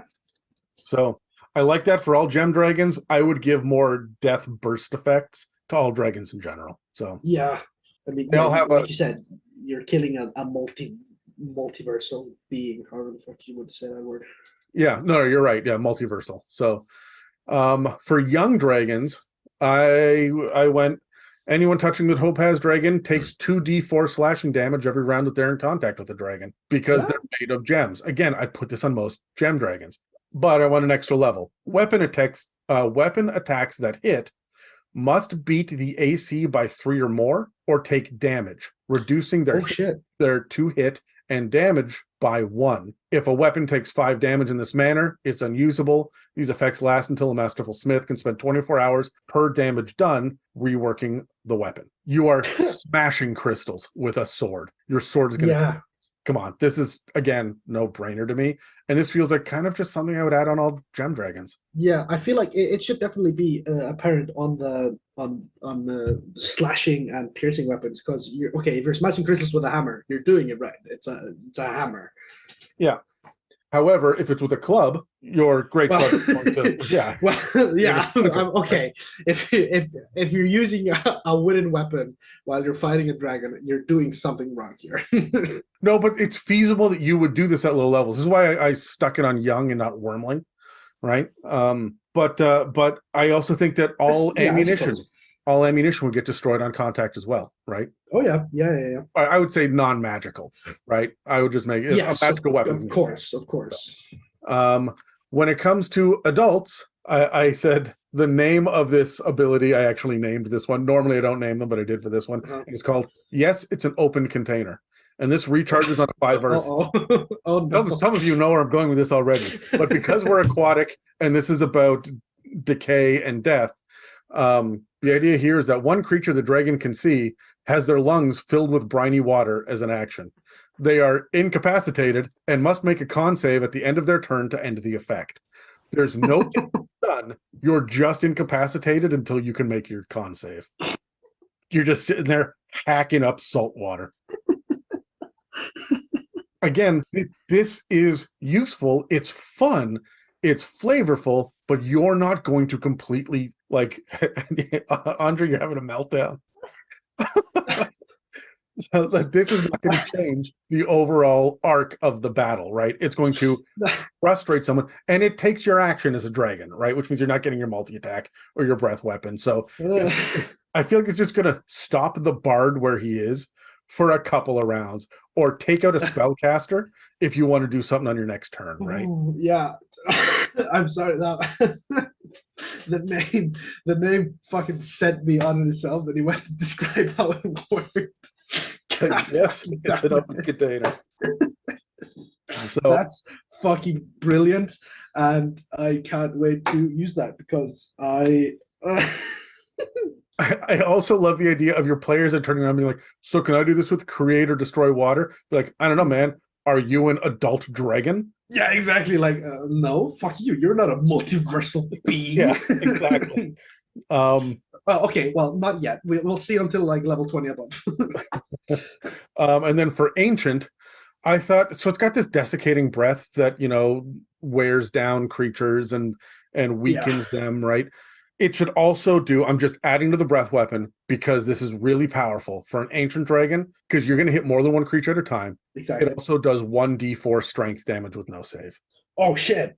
Yeah. Fuck. That scares me, because I go for a lot of strength based. Fucking shocker. I play fighters, paladins, and barbarians. Mm-hmm.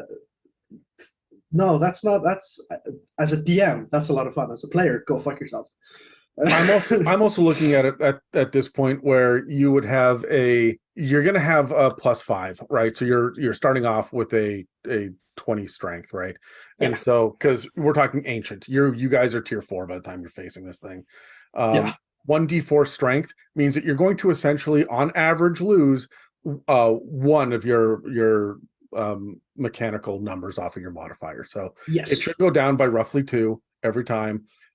So your strength will drop down to 18. So now it's a +4. The next time you get hit, drops down to a 16 on average. Yeah. It's +3. So it's not as crippling as you think, unless your DM just rolls 4, 4, 4. And remember, this is on the breath weapon, which needs to recharge. So Exactly. it's not as scary as it looks, but it will terrify the players the first time it happens. Yeah. I mean, you did that to me, and I'm not even facing the fucking thing. And I immediately thought about what would happen if I was facing it. I went, oh shit. Yeah, and that's the thing about the action economy is in 5th edition, you usually only get these big, badass, powerful things off between 1 and 3 times in a combat, right? And so even if you hit the wizard 3 times with this, they're in trouble. They may not have 12 strength. So it could kill a wizard or a sorcerer or a bard. But for the most part, they're going to be limping away weak as fuck, needing to get some long rests in, right? Yes. Which should happen if you're fighting an ancient topaz. Just give them a short rest. They can walk it off. Any thoughts about the topaz? About how you would do things differently, or is there anything here that you didn't like? I mean, okay, first of all, the fucking open container thing is just it's hilarious. I think what I would probably, I mean, I'd give it an aura, obviously. Yeah. Just make everything dies around it. It's like very. What are what are they called? I have a mini of it, but I don't remember what the fuck they're called. Does it say under the mini? No. These fuckers. Do you know what I'm talking about if I show you? Nightwalker. Yep. Nightwalker. Yeah, it just sucks. It doesn't suck life necessarily. It just decays. I have to ask, where did you get that mini? I am desperate to get one because my guys keep facing Nightwalkers. I got it at my local nerd shop. Fuck. All right. Yeah. I'm just gonna have to order it. I'm like, okay. I don't know what I was expecting, but sure. Yeah. I got it at my surprisingly enough, I got it at my local nerd shop. I think all of my minis so far are either 3D printed or local nerd shops. I don't have a 3D printer, but apparently one of Dan's players just bought one and is willing to just print off 3D models because it's pennies to print off one of these things.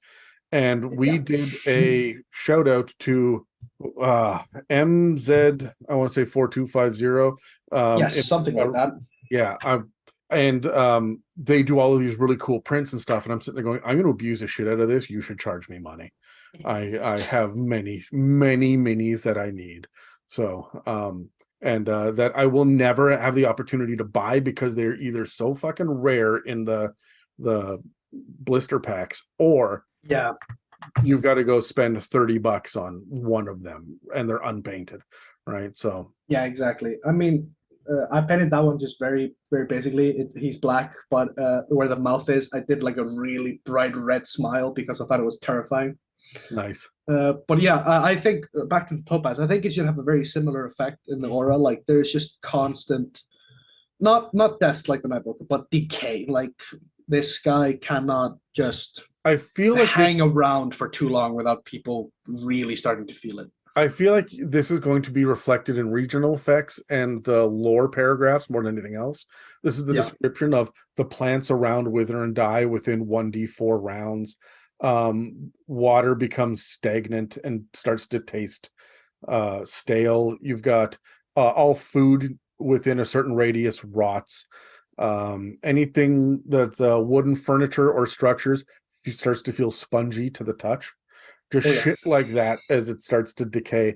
I don't know how I would handle metal. Maybe I'd have metal rust and stone crumble just a little bit. But and everybody's got to make a con save or feel weakened. And it could just be something as simple as your movement speed is reduced by 5 feet per round, or you've got to you have to make an athletics check anytime that you do a strength-based action of any kind. So like or maybe all of your athletics checks are with disadvantage, right?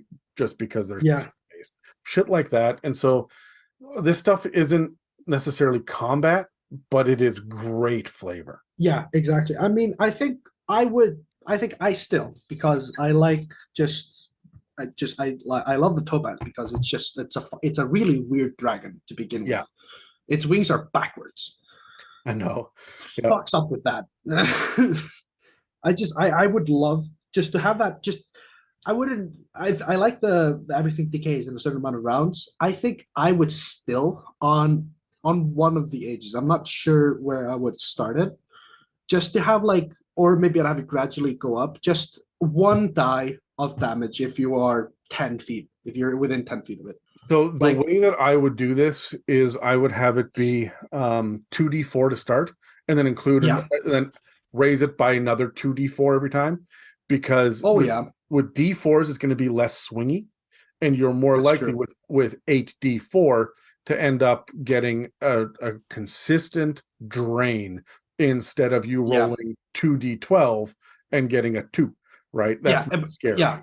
100%. I think that. Yeah, I mean, just auras in general on dragons should just be a I thing. I think they should be different and flavorful, each one of them. Like If I can be honest, this one. Uh-huh. every time that I workshop or homebrew a creature, I like to use the smallest amount of dice I can that makes it make sense, and then use many of them, because I can control the damage output a little bit more, especially Right. for passive things like an aura, or for things Yeah. that have multiple targets, like new area of effect spells or breath weapons or shit like that, clouds and stuff. Right. That kind of stuff. I want there to be I can't survive here for long. I need to move on because I know what this thing is going to do. Plus, it terrifies the players when they see you pick up 8 fucking dice. That's a D4. You just picked up 8 dice. If you picked up 4d8, their eyebrows would raise, but they wouldn't be scared because you're going to roll an 11, right? Yeah, especially if behind the end screen you just count quietly 1, 2, 3, 4, 5, Yeah. 6. Yeah. Oh no, but you see, I roll in front of the players. I want them to see. The only time I roll behind the screen is when they come up with something absolutely batshit insane. Like I want to use the candle from the chandelier. I want to in my turn, I want to jump off the banister, grab the candle, land, and then blow the whiskey across the flame to create a breath weapon effect for one round. I'm like, all right, what's the fucking DC on this? Or they're going to get a deck save against it. So I'm going to roll behind the screen to be like, is this liable to go off? I want the mystery. Let them do it because it's insane and that's what D&D is, but maybe not as effective as you think it is. Yeah. I feel like that's definitely happened to you. That was way too specific to not have happened before. Yeah. Except I'm going to be honest. I made that PG. That was not blowing the whiskey across the candle. They were lighting blue angels. That was the bard landed and farted across the candle flame and wanted to do damage. And I'm like, 1d4 and they're poisoned for 1 round if it succeeds. Fuck. Yeah, leave it to the bard. So let's move on to the next dragon, and that is. I really thought you were going to say, when I'm like, yeah, do like a corrupted or a whatever. I thought you were going to do deep dragon because we talked about it in the last time that we spoke. No.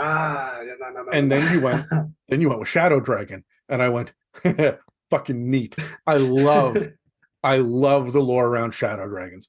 For those who don't remember, shadow dragon is just a dragon that has been corrupted by the Shadowfell. They have been. It doesn't matter what the dragon is. They have descended into the Shadowfell, usually by accident, or they were coaxed in there for some reason. And then the Shadowfell has imbued them with the power, the negativity of the Shadowfell. And so all their their skin turns black, their horns turn black, their wings turn black. Their breath weapon is now necrotic.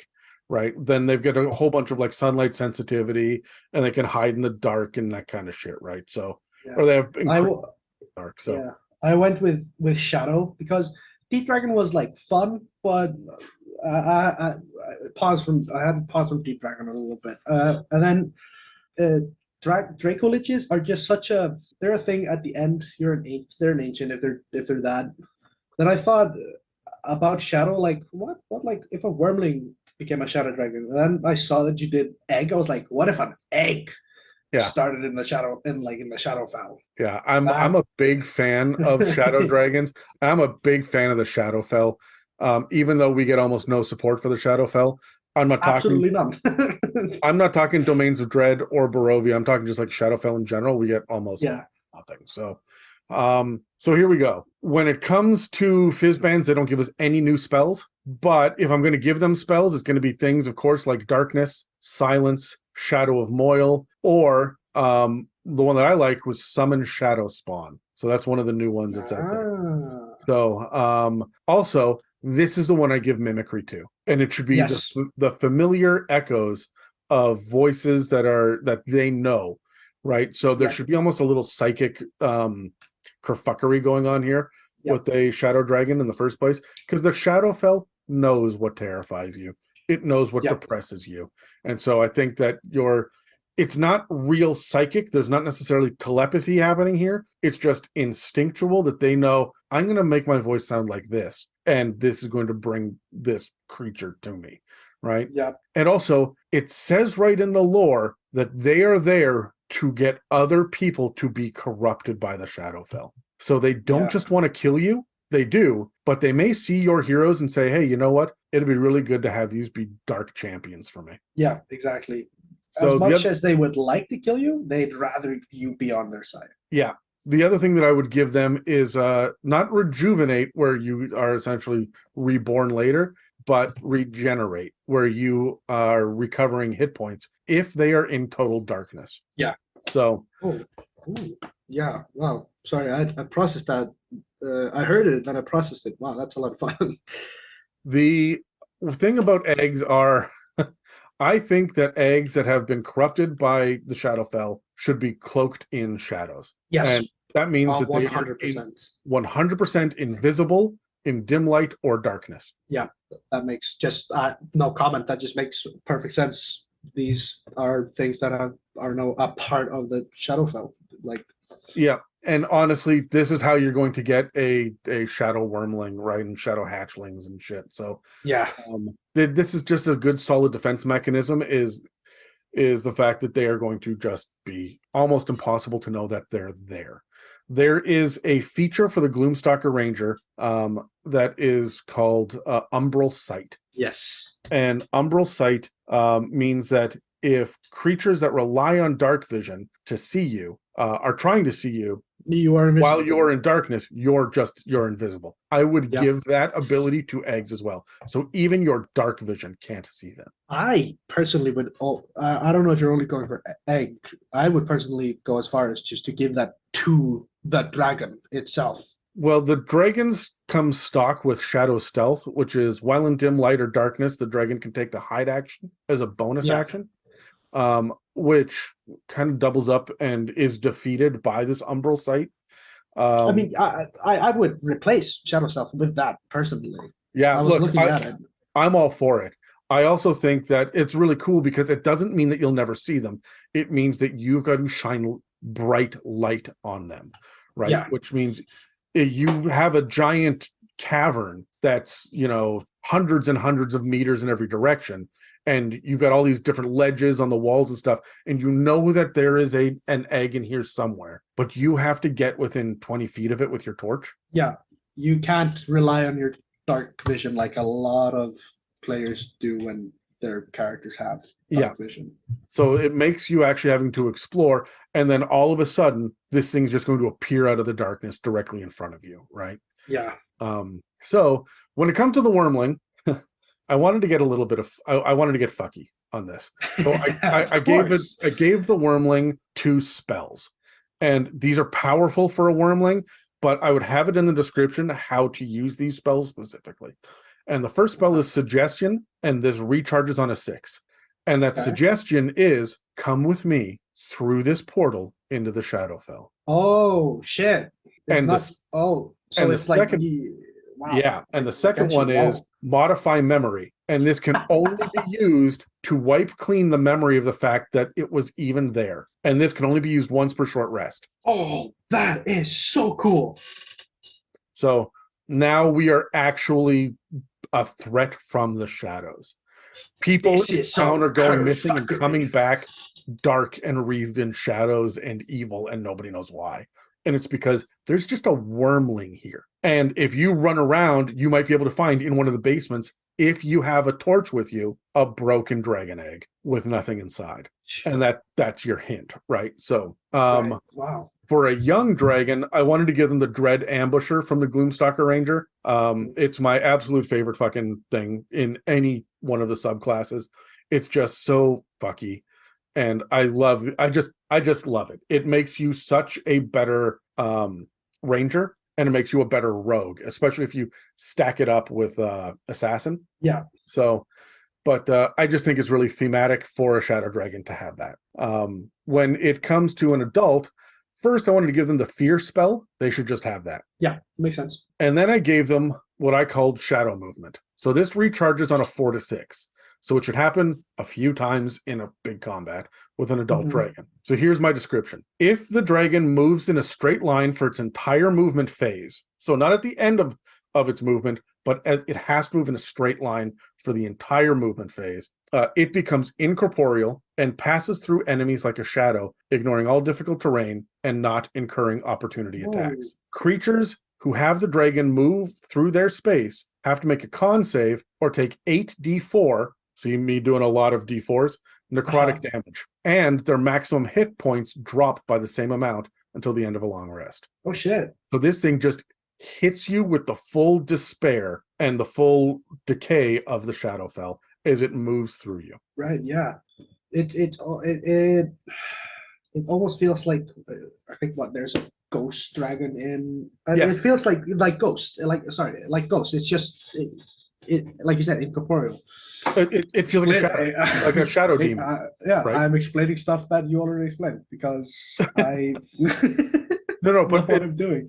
but shadow demons, right? And shadows and ghosts, and like I love it when a creature moves through my character space. It always either hurts their maximum hit points or it does stat damage of some kind. Yeah. Right? So I love the idea for a shadow dragon just becoming shadow. The thing is, I know we don't really have movement phase, but it needs to use its entire movement, and it has to be in a straight line because it's going to go through walls. It's incorporeal, right? So Yeah, exactly. it doesn't matter. It's going to go through the trees if this happens outdoors, right? And when it flies by, it can hit everybody, but in a straight line. I didn't want it hitting over and over and over again in one turn. That's what I like to do with some of my more fucky undead, is they will start their turn in the adjacent space and move back and forth over and over and over again into the creature space, just taking 5-foot steps back and forth, back and forth. So they hit you with this 3 or 4 or 5 times in a round. So Dan learned that the hard way, ended up face down in the mud more than once. Actually, shit. Yeah, and I don't mean in D&D. For the ancient dragon, I finally started to look at legendary actions. This is pretty powerful, so it costs 3 legendary actions. All right. If in dim light or darkness, you planar shift yourself and all creatures within 200 feet into the Shadowfell, or if you're in the Shadowfell, into any specific domain of dread that you would like. Whoa. Creatures shifted that way become confused and have to re-roll initiative, with a shadow dragon getting an automatic 30. Whoa. So the way that so if you want, this would be optional depending on how I would, what I'm doing with my campaign. I would then have it be like, you have slain the shadow dragon, and if once everybody goes to sleep, they will wake up back in the original plane, right? So however, if you don't slay the shadow dragon, it just teleports you in and fucks off, and you are trapped. So this is how I will travel between domains of dread. Is we need to find the shadow dragon and do enough damage that it planar shifts. That is interesting to say the least. That is wow. So that's if I'm gonna play with a shadow dragon, I'm gonna lean into the Shadowfell. Otherwise, of course. I mean, use an undead dragon, right? Like like if you're going to use the shadow dragon, you're using the Shadowfell. Like, I mean, I've never touched on shadow dragons because there's a lot missing to support the Shadowfell, and I'm not brave enough to fuck with some of the shit that I don't understand. But then again, there is nothing saying that I can't do things about stuff there isn't stuff written about. All right, can I hit you with the sidebar for a second about how I handle the Shadowfell? Go for it. All right, so beside the Shadowfell, there's also the ethereal plane. And the ethereal plane is not well supported in 5th edition either.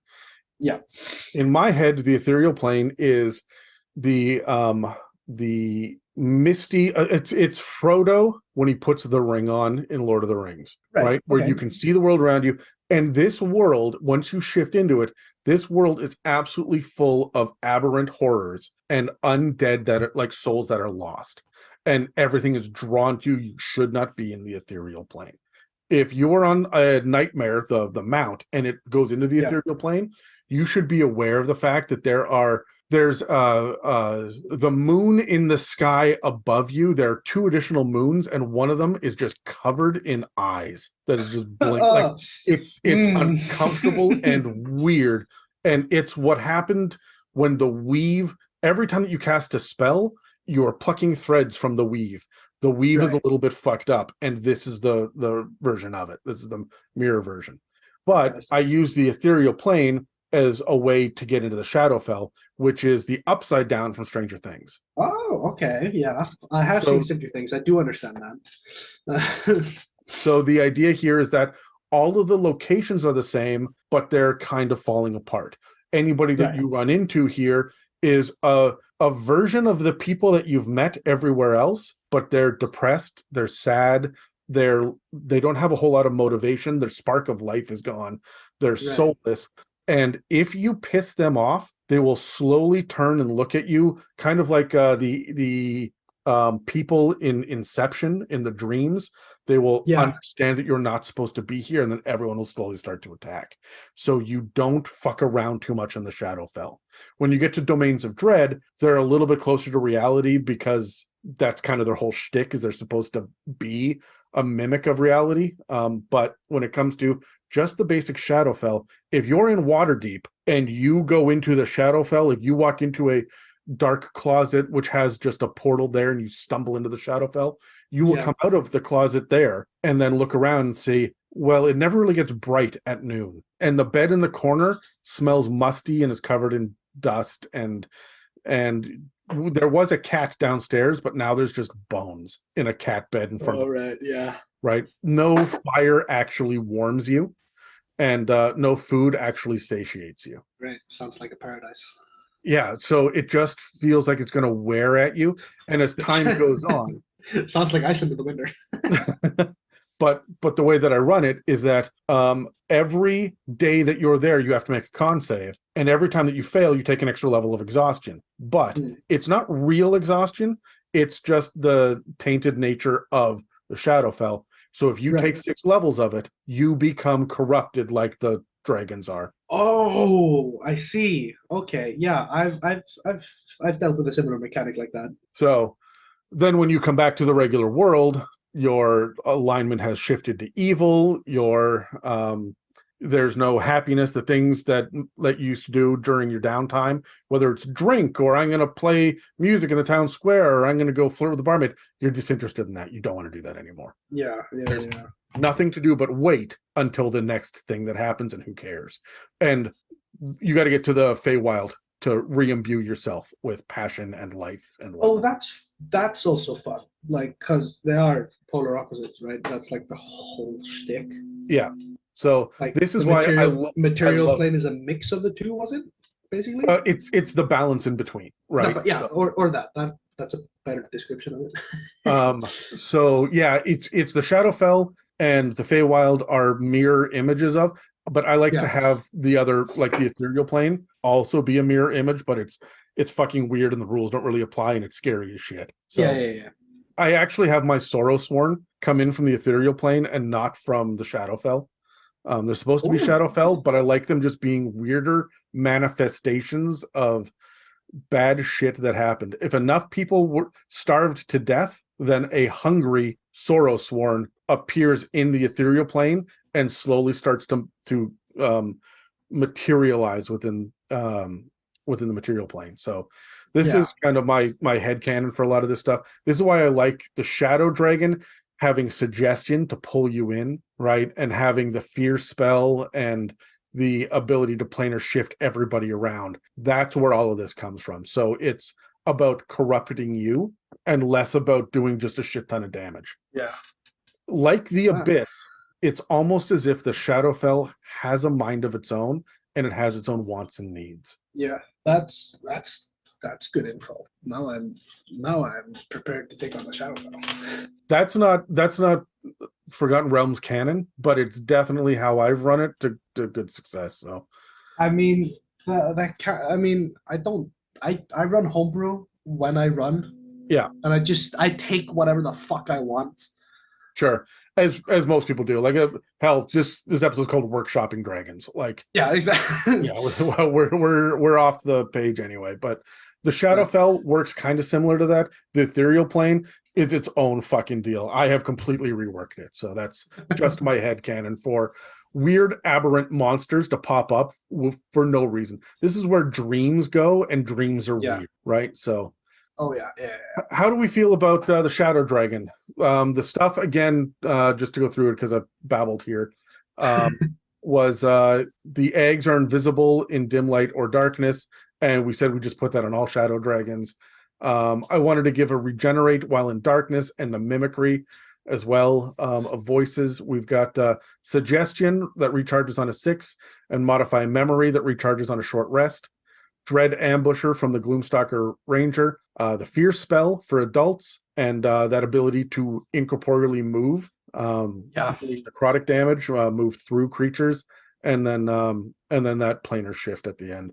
How does that feel for Shadow Dragon? Is that it feels a lot more terrifying than the actual Shadow Dragon in the book?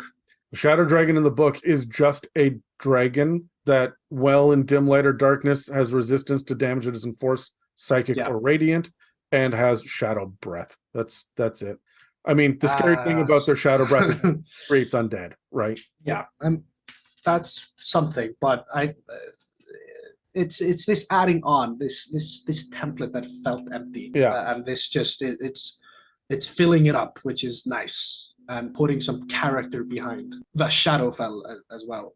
Like what it does to a creature. I also love the idea of the fact that you get your killing blow in on an ancient dragon, and it turns around instead of making death saves, or because all of my ancient dragons, just like my boss NPCs, make death saves. That lets minions come in and heal them up, and it also forces my players to go in for the coup de grace kill, right? Yeah. So it feels better. But I like the dragon foregoing a death save, taking an automatic failure to crawl through a portal into the Shadowfell, and then returning 6 weeks later as a Shadow Dragon that can do all this shit, right? So that sounds fun. Yeah, I escaped to the Shadowfell, and the Shadowfell breathed new life into me. Here I am, it's in my final form, right? So yeah. And of course, you beef all. We didn't get into Great Worms because Great Worms are intense in the first place, but like, I don't. You can just beef up the stuff, I suppose, with the Great Worm. I think, and that's just forever. That's just had Great Worms every time. Like you'll notice I've been talking about making saves and stuff, but I'm not actually giving a numerical number. Like a numerical number, that's redundant. But like, I'm not giving a number at all. It's because we know what the DCs are. We know what the saves are, right? Like at this level, you know what your dragon is doing already. So it should mechanically stack up as you go. And I would just be adding this stuff, but with bigger radius, or can do it more often, or the legendary action only costs 2 instead of 3, or whatever it is, right?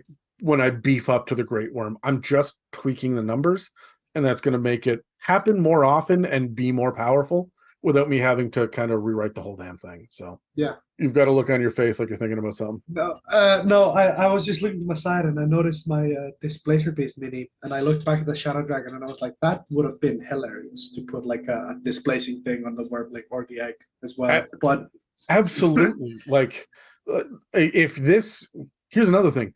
Shadow Dragon should have Misty Step. That's a no-brainer, right? Like there's some stuff here that I look at and I go, neat, and I just don't bother to include it. There's a whole bunch of other shadow stuff. Go to the Shadow Sorcerer, right? And look Yeah, at what I they was can do, I and- was exactly about to mention the Shadow Sorcerer, like the teleportation bullshit they get, like teleport between darknesses. Yep. Put all this shit on your dragons. Like, Yeah, what Just- subclass is your Yeah. dragon close to? Grab it and use it. So, yeah, exactly. a shadow dragon should be able to use a bonus action to dash, disengage, or hide like a rogue. Yeah, Literally, I 100%. don't need to go any deeper into this. Just start thinking about how we can use the action economy to support the idea of the Shadowfell's corruption. Right. Yeah, So, is there anything else with Shadow Dragon, or shall we move on to our last one? I think we should move on. I have nothing more to say about the Shadow Dragons. I think. I low key believe that this last one is the one that you're most interested in. So, Look, man, Wyverns are so boring. I love wyverns. I think they're No, great as mounts. I agree, but like the stat block is just so bland in my opinion. It could be so much more. I really have to beef up the way that they move when I'm talking. My wyvern descriptions are all about them getting low with the tail up over top of them like a scorpion, right? Yeah, And hissing. exactly. And so I've got to make it scarier, and I never use just one wyvern at a time. Maybe one lands at a time, but another one is doing like swooping down to hit with the tail, right? Yeah. So wyverns, I also give them, you're fighting them in a nest on the side of a really tall cliff at the treetop. Like, it's got to be more than just you're on an open road and here comes wyverns, right? Yeah, So, exactly. I love wyverns. You're right. The stat block is It's bland. it is. So Like I don't want you to think that I hate Wyverns. I fucking love Wyverns. They're just the stat block is so bland. it is. So I mean, it's the artwork for them is way more interesting than anything else that is listed there. So Yeah, the things to remember about wyverns, if you haven't looked at the stat block in a while, is the fact that they're large size. They've got a fly speed of 80 feet, which is cool, especially for a CR6 creature. And their multi-attack is 2 attacks with a bite and 1 with a stinger, so they're fast, right? So that's the big deal about them, is they are quick. The stinger does piercing damage, but also forces a con save to take significant poison damage. Even if you make the save, you take half as much damage. So the idea in the lore is that they're aerial hunters. They don't want to fight on the ground. They're aggressive and they're reckless, which means they are going to get that hit in if they can, and they're not going to really run away unless they're seriously injured. But they can also be tamed. However, taming one usually ends up killing the person trying to tame them. So it's hard to do. get an egg and trade it up from there. Yeah, exactly. So there's no spells for these guys, and their intelligence and charisma are so low that I don't know that they would ever have spells, which sucks, but here we are. I would definitely give them flyby. They should have that. Oh yeah, I've used. I think the few times I've used Wyverns, they've always had flyby, and they're always doing this like a flyby. Like they are getting in and getting out, and just repeat. Also, I give them pack tactics because I never want Yes. them moving alone. Pack tactics all the time. So At least in a pairs of 2. That's my rule of thumb with Wyverns. At least a duo. And remember, for anybody listening, that the challenge rating of 6 means that if you have 2 of them, it's going to operate as a challenge rating of like 9, not 12, right? It doesn't double up. So I really like them. My thing about them is I want them to last longer. They've got an AC of 13, which is nothing, and they only have 110 average hit points, which is 2 rounds at level 6. Yeah. The idea here is they should be out of range. They don't land, and their fly speed is so intense that they should be able to get out of range. Yes. They're going to ambush from the skies, and that's great. They should. I need them to last longer than this. So what I'm going to do is give them max hit points, because I give all of my monsters maximum hit points. And and then I started doing that. Let them regenerate any damage done with its bite. Ooh, I have not done that. I have done the max health though, after I heard you say it. Like the first episode I listened to, I think. My favorite thing about it is that their bite has a 10-foot reach, because they're like their head is that of a cobra, right? Yeah, they do this. It's a fucking audio. It's an audio platform. I don't know. Yeah, what the fuck I'm they doing with lunge my hand. forward. Yeah. Yeah. So with their bite, I like the fact they do 2d6 plus 4 piercing damage. That's 11. They heal up 11 hit points. They get to make 2 attacks with the bite, so they could heal up 22. That'll keep them in the fight a lot longer, because at level 6, your guys are doing roughly 16 to 24 damage per hit at this point, Yeah. right? So, or per round, per turn, I guess. So if you got a party of 4, they're going to do 88 damage roughly.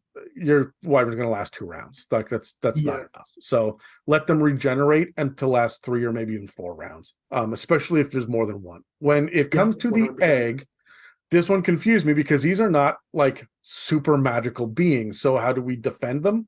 Well, I'm just going to go mundane with it. The scales on the dragon egg are sharp as hell, and they're poisonous, right? It's a DC 12 dex save if you're not wearing gloves. On a failure, the creature's poisoned for a minute. Not poison damage, but the poison condition. But yeah, it doesn't need to be any more complicated than that. Like, no, it's CR6. If this was a CR14 creature, I'd be doing poison damage. I'd have a poison condition. The DC would be higher. But at CR6, it's common sense. Don't mishandle the egg. Yeah, wear thick gloves. Yep.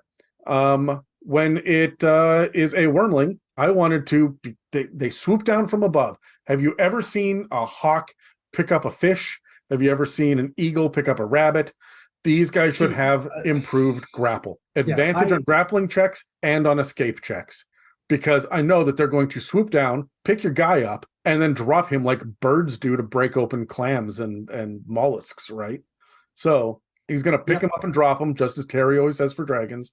But if your player's smart at all, they're going to grapple right back so they don't fall. So escape check. This thing looks like a cobra. It's going to just wriggle free. Yeah, 100%. When it comes to a young wyvern, to me, all wyverns should already have this. I don't know why they don't.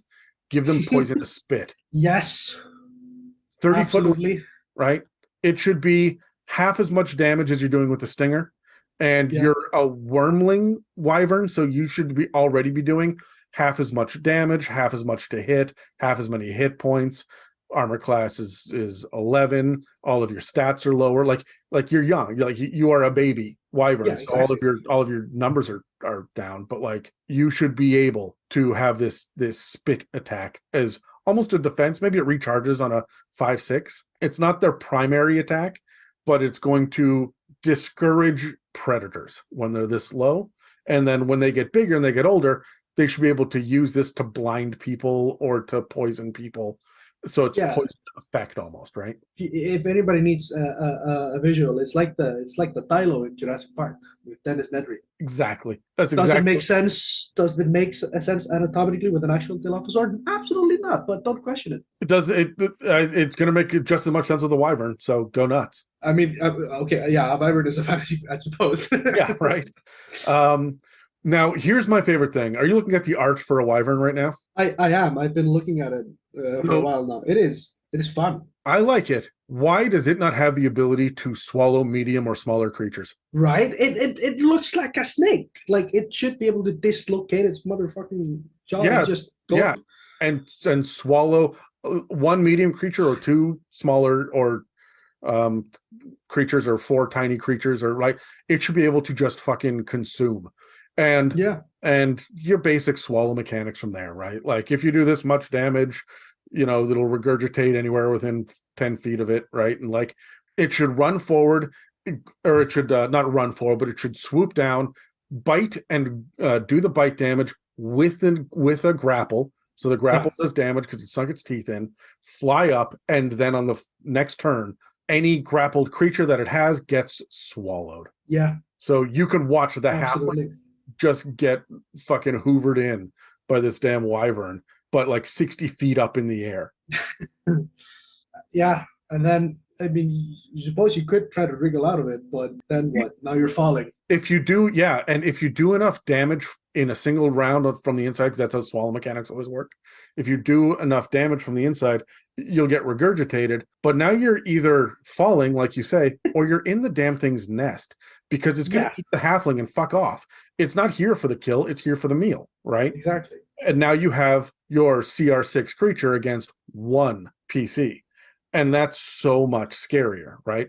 Yeah. The good news is you've done damage to it from the inside. The other players have probably heard it. It hasn't healed up yet. So it's not like you're fighting a full version of this, but I think that you could really have a lot of fun. See, I like them. They're smart enough to wipe out mounts and pets too, right? They're going to go after the easiest prey, but their wisdom is a 12, and that just helps their perception and whatnot, which means they're not strategizing so much. It's very simplistic. I eat the easiest thing, and that usually means the smallest. Yeah, exactly. So I mean, I think an oversight. I think personally an oversight also, because the spit. I hadn't thought about that at all. And I think that's a lot of fun because cobras, if I remember correctly, they can spit their venom. some snakes can. I don't know if cobras can, but some snakes can. Yeah, I think I personally think it was such an oversight to not give the bite as well a little bit of poison. I know they have the stinger. Yeah. But I mean, fuck it. If they're you're using poison, which is the easiest resistance to get. Yeah. Why not just make it its entire thing as well? Like it's not. I'm not saying like it's gonna do astronomical damage. Like just a few d4s as well of damage, like save maybe. Yeah, it should. I started looking at this thing for an ancient as well. And the big thing that I looked at, what we haven't addressed at all so far in all of this, is its main number one feature. It even has a little bit of art dedicated to it, is the poisonous stinger on its tail, right? Yeah. So we've talked about poison, we've talked about flying, we've talked about the jaws and the teeth and swallow mechanics and all that. Flyby and regenerating and poison condition, this tail. And it seems like the feature, right? And so, yes. First of all, an ancient wyvern, I'm still just going to make it large, but it's going to be the upper side of large, like not quite. Yeah, and exactly. AC is going to go through the roof. Hit points are going to go through the roof. Strength and con are going to go way, way, way up. I think that it's going to understand Draconic, but not be able to speak it. Yeah. And I would have in the lore that an ancient one can understand simple commands or very simple, like as smart as a dog, right? Which their intelligence is a -3. They are as smart as a dog. They can be tamed, right? So yeah, exactly. But when it comes to the stinger, I'm sitting there going, okay, so my initial thought was a barbed tail. So it shoots barbs that do 3d12 poison damage and forces a con save against being poisoned till the end of the next, or until the end of a long rest. But then all I'm doing here is just beefing up a ranged poison attack, which is redundant with the spit. Yes, that's true. So as much as I like the spit, I might have 2 or 3 different kinds of wyverns at this point, where some are your basic ones. Some of them have the ability to do a spit mechanic. Some are able to use barbed tails. And so this is where I realized that reworking the wyvern by wormling, young, adult, ancient is the wrong way to do it. We should look at drakes, how different kinds of drakes get different kinds of things. And maybe make the wyvern based on the color that it's based on. Like it's not necessarily like the chromatic dragons where green does poison and black does acid, but have it just be like the dark ones, the ones with mottled spots on it, the ones with red streaks on their wings are faster, or like have different kinds and breeds and subspecies of wyverns to let them really lean into one factor or another. Absolutely. So that your cultists will be breeding different ones, and so you'll still get that out of your dragon cult, right? Yeah. Why not? Your dragon overlord is going to keep some around and use specific ones that they like. You might be able to choose which one you want to ride. Do you want the one that's fast, or the one that's beefy, or the one that has more attack, or the more defense? Kind of like choosing what your mount is going to be. I mean, it's you're absolutely right. It's because these things are like magical in the sense of like actual dragons are, but these things have to adapt to survive. Yeah. so they would adapt to their environment. Like I painted a brown wyvern because he lives in giant forests and has to hide with the bark. Yeah. And he's faster and they were faster. Then I've also used just the normal wyverns in the same campaign. Like I hadn't thought of it in such a grand scheme, like you just explained, but I've like, why not? There are about 1,500 versions, different types of snakes. They're all snakes though. Yeah, and honestly, that's kind of where I was going with this was give them different snake heads. Yes. And now you have to make it more draconic than that. If I'm just going to make them flying snakes with a stinging tail, then I'm gonna pull the dragon off of them and make them monstrosities and stick them with Yuan Ti or dragon or lizard folk, right? Absolutely. And that's perfectly fine. I'm gonna call them something else, but I'm gonna use the wyvern stat block with a couple extra bits to it, right? Absolutely. But you have to keep it draconic, so they've got to be a little bit more monstrous, right? And so it's how do I put this? You've got to balance out, because there are a lot of creatures out there that are you think should be draconic or you think shouldn't be draconic. I think the Hydra is a monstrosity, which drives me nuts. I think the fairy dragon is fey, and that drives me nuts, right? Yeah, I mean, isn't the moons? No, moons are dragons. Are they considered dragons? Yes, those ones are specifically dragons. I'm looking up. I mean, yeah. I agree with you. Dragons, I think Hydra should definitely be a monstrosity. I mean, it's wizards just being consistently inconsistent. But I love them as dragons as well, right? Like I don't see why we couldn't have a Hydra with breath weapons. Hell, that's what Tiamat is. That's true. That is literally what Tiamat is. So it's when you come to these other draconic creatures that are not like the true dragons. Oh no, fairy dragons are dragons, they're not fae. That's right. That's what drove me nuts about them, because they're all like, my color is this, so I do that. And I have euphoria breath, and I'm like, you're fae. Shut up. You were casting dancing light. You are fae. So yeah. I hate the fact that we can't get double categories on our monsters in 5th edition. They've done it in every other edition where you're fae and dragon. Hydra would be a monstrosity and a dragon type. Yeah. Right? But yeah, I love wyverns. Honestly, the thing that I would want to get into more than anything else is give them fucking layers. What is a hydra? What is a wyvern nest? Exactly. Give me. I don't need it to be a wormling, young, adult, ancient necessarily. Yeah. But the sea serpents had young and adult. We often get juvenile and adult. The death dragons, it's a little different, but the death dragons get lesser and greater. We could have had a juvenile and adult wyvern, and then maybe even an ancient one if we wanted something, or an elder wyvern or something. Yeah, exactly. Yeah. Give me a little bit more about how they hunt and how they move. So I'm really going to hit it with the lore a little bit more, and I'm going to stop thinking necessarily about what's happening in the action economy and start thinking about overall tactics, because most of the stuff we talk about is are they moving with other people or with other wyverns? Are they ambushing? Are they lifting up and dropping? And these are not things that are reflected in a stat block, right? I can support these ideas with stat block things, but we've got to kind of make our own workshopping and home brewing decisions first. Yeah. Is there anything that you were thinking about for wyverns that we didn't cover? No, we covered it all. Yeah, no, I have nothing more. Is there a specific kind of dragon we have not talked about? You're like, you know what? I want one more thing right now before we end the episode. I could go. I think probably the black. The black dragon feels so cool, but so the lore behind him is so cool. But I just wanted to do a little bit of the workshopping live, because I've done all of this stuff in my prep work. I was sitting on a plane writing out these notes, going like, regenerate. Oh yeah, this is going to get suggestion, and I was just like killing time on the plane playing with this stuff. But when it comes to a black dragon, the first 3 things that I think about are the fact that black dragons are sadistic as all hell and they want to hurt people. They're from swamps, and they've got these big ass crazy horns. Yeah, these hordes are gnarly. I fucking love it. So my number one thing is I look at the physique and the artwork for it. They should have a gore attack. If they move fast enough, they should be able to gore like a minotaur does. Yes. My next thing is you look at the environment. I know they already have a swim speed.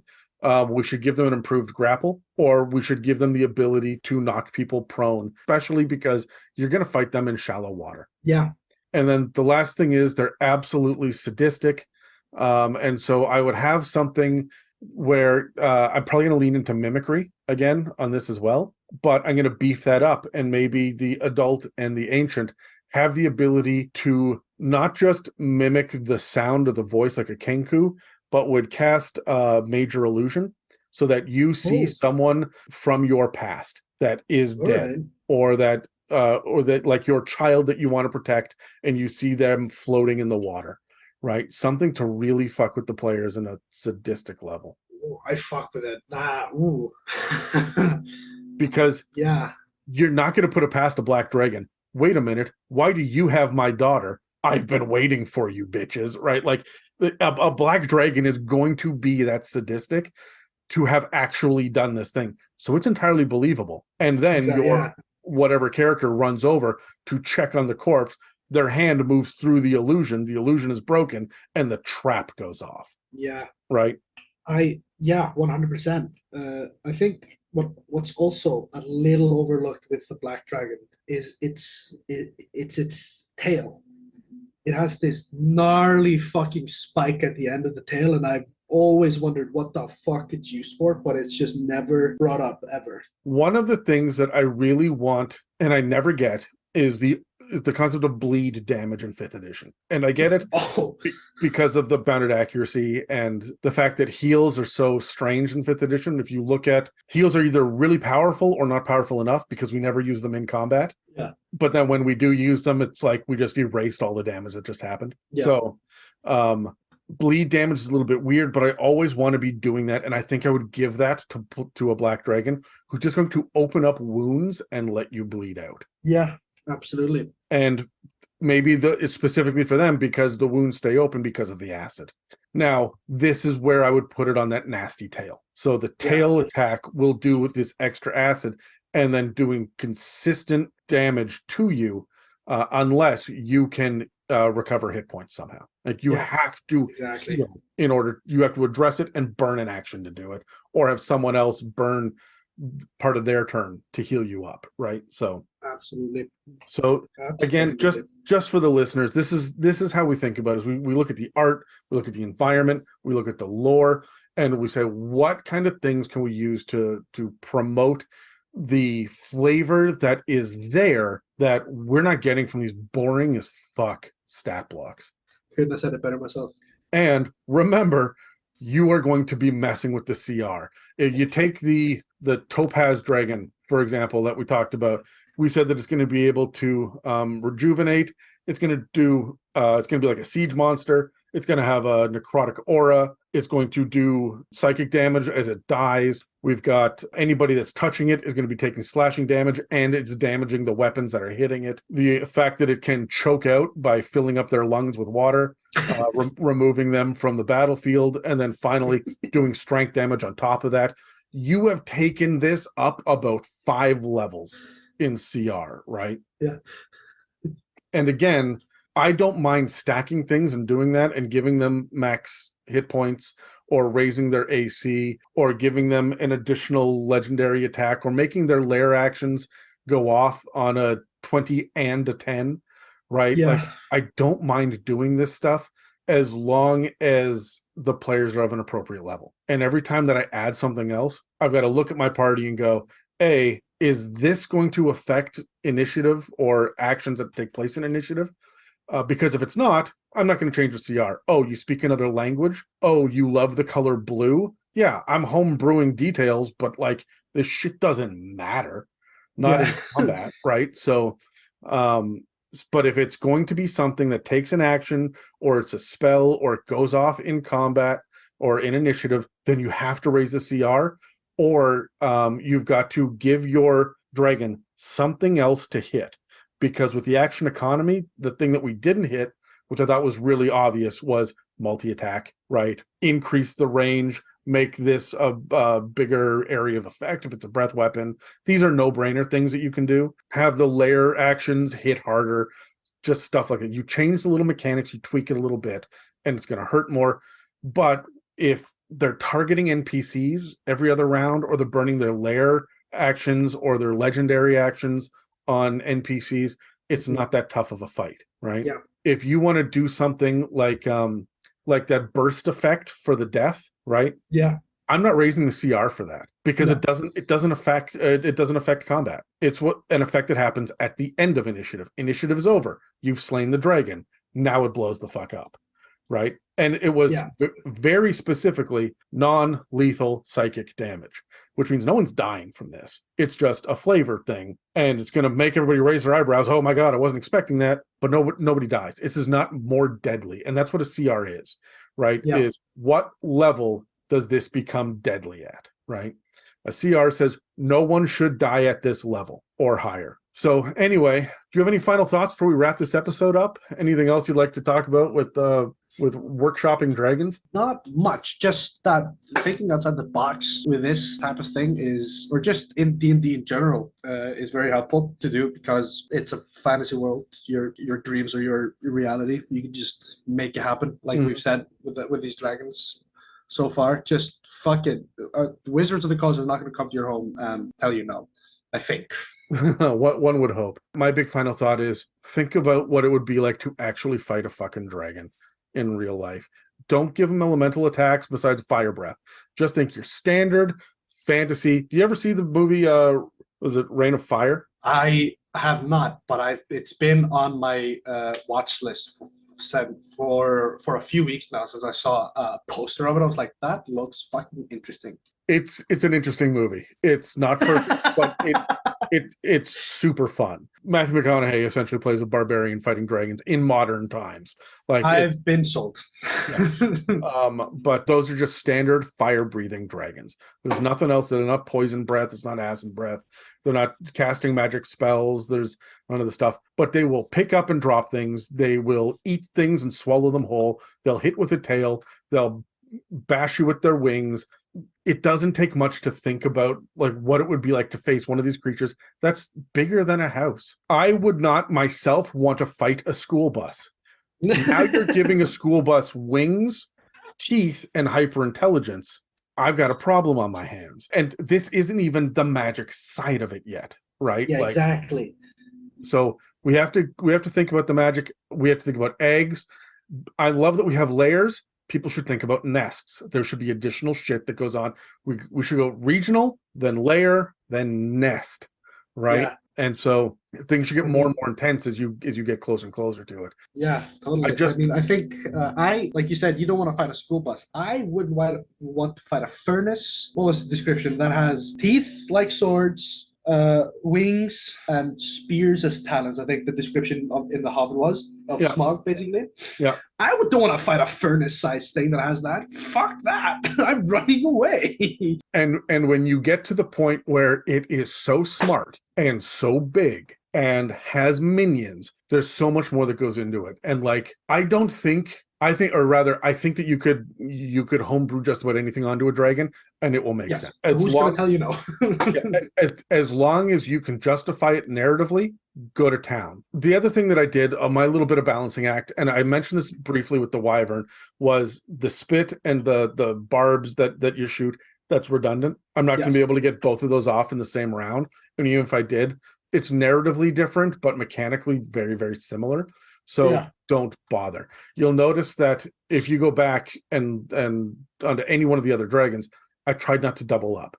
I wasn't just changing the numbers. Yes, the numbers will automatically change, but I'm not hitting the same tone over and over again so that we can feel an evolution. And every one of these things can be applicable at that level and the levels above it. Except for some of the egg shit. Some of the egg shit's just weird, and I would just keep it for the eggs for the most part. They're a little bit different. Are there any people, social media or projects, anything you want to shout out, Andri? Right. So it's a bit, I don't it's a bit. I don't have any things to like shout out specifically except my friends. I've already done one friend, and honestly, the rest of my friends can go fuck themselves. There is a book. It is from a third-party source. You can tell me if I'm allowed to shout it out or not, because it is. Yeah, go nuts. It is called The Game Master's Book of Legendary Dragons. This book is fantastic. I'll show you, Adam, here. Here, I don't if you can see. Here's a dragon art. I don't know if you can see that very well. Yeah. This is a two-headed dragon, and one side of it is pretty. So his limbs are fucked. Like it was born with like weird limbs. Yeah. So these dragons, there are about 30 dragons in this book. Each of them have different flavor, different stats, different things about them. This is something that has helped me think outside of the box with this thing. I mean, one of the dragons is literally a reaper of sorts. It takes the souls to the afterlife. Another one is just a plague. Like there's a lot of good inspiration here, and if you want to try to keep it to, if people are like, well, I want to try to keep it to like mostly D&D, it is one of the Gygax, I think the son of Gary himself. Yeah, forward by Luke Gygax. Yeah. Sorry, I'm looking it up right now, and this is really cool. There's like 20 some odd, very special, very specific, like 4-page spreads, give or take, for each one of these dragons. Yep. And then it looks like there's stuff on dragon riders, drakes, and then other stuff that I've never heard of. Like it talks about dragon cults for a while, parts of a dragon, parts economy. That's amazing. Aerial combat, but like there's a part about the dragon parts. They can bolster the spells. Dragon parts can bolster spells. I'm all about harvesting magical creature parts, but I also love. It's got. Hold on. Does that say it has 3 one-shots in it? Yeah. This actually looks like a good. Where did you get it from? I got it from my local nerd shop. Okay, I'm just wondering if it's like available on DM's Guild or. I mean, it says it has Canadian dollars on it, so I think you can buy it somewhere in Canada. Yeah, see, the problem with a lot of these third-party books is that they get limited edition prints, and then they go to like local game stores. So if the person, for example, is in San Francisco, it'll show up in the San Francisco stores because they've literally driven over, made a deal with the people there, and dropped it off, right? Oh, right. They've shipped it out to a certain number of. Is your local gaming shop? Is it a franchise or is it just like a standalone? We have 2 shops. Yep. It is no, it is that chain. It has two shops in the capital area. I don't think it's a franchise. I think it's an Icelandic exclusive thing. Okay. Yeah, I'm just looking at it. It is. I'm trying to see who published it. Let me see. Hübrich with a U with a umlaut. I think it's a German book. Yeah, it seems like it. This is definitely an indie piece. Yes. As publisher at Jetpack 7. That's all. Jetpack 7 is one word with just there's no space between that and the number 7. So Media Lab Books is also something that says here. This is someone, it looks like he's been in the industry for a while. This is, it's really good. It looks like, was Luke Gygax actually a part of the creation of this book too? Yeah, I mean, this is such a great book. I think one of the dragons, okay, before I get to that one, this one was just funny. It's a bronze dragon who just likes brewing beer. That's all he does. Nice. There was another dragon that is blind in both eyes and relies solely on its blind side, which I thought was fun. Another one which doesn't have scales but has adamantine armor crafted by the Duergar. Instead, it goes to war with them. That's cool. There's a lot of like, I found some art for it online, and it looks like there's a couple of undead ones in here. One of them's wrapped in like mummy wraps. Yeah, this is such if you find it, I recommend it. It's such a fun find. It was such a fun find for me. Oh, one of them looks like a big like sea serpent that it just. Oh, you mean Jormungandr? That is Jormungandr. His name is Jormungandr. Oh yeah, it is. Yeah. They created the world serpent. He's absolutely massive compared to this ship in the art, but he's got arms. He looks like a big ass sea snake, but with arms. Like there's some cool shit in this. Like, I've obviously not gone through it or look necessarily, but it's got a couple of pages of lore. It says, I'm looking at a review right now, some ideas about encounters.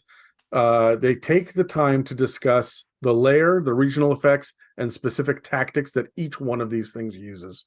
So that's cool. This book is a lot of fun.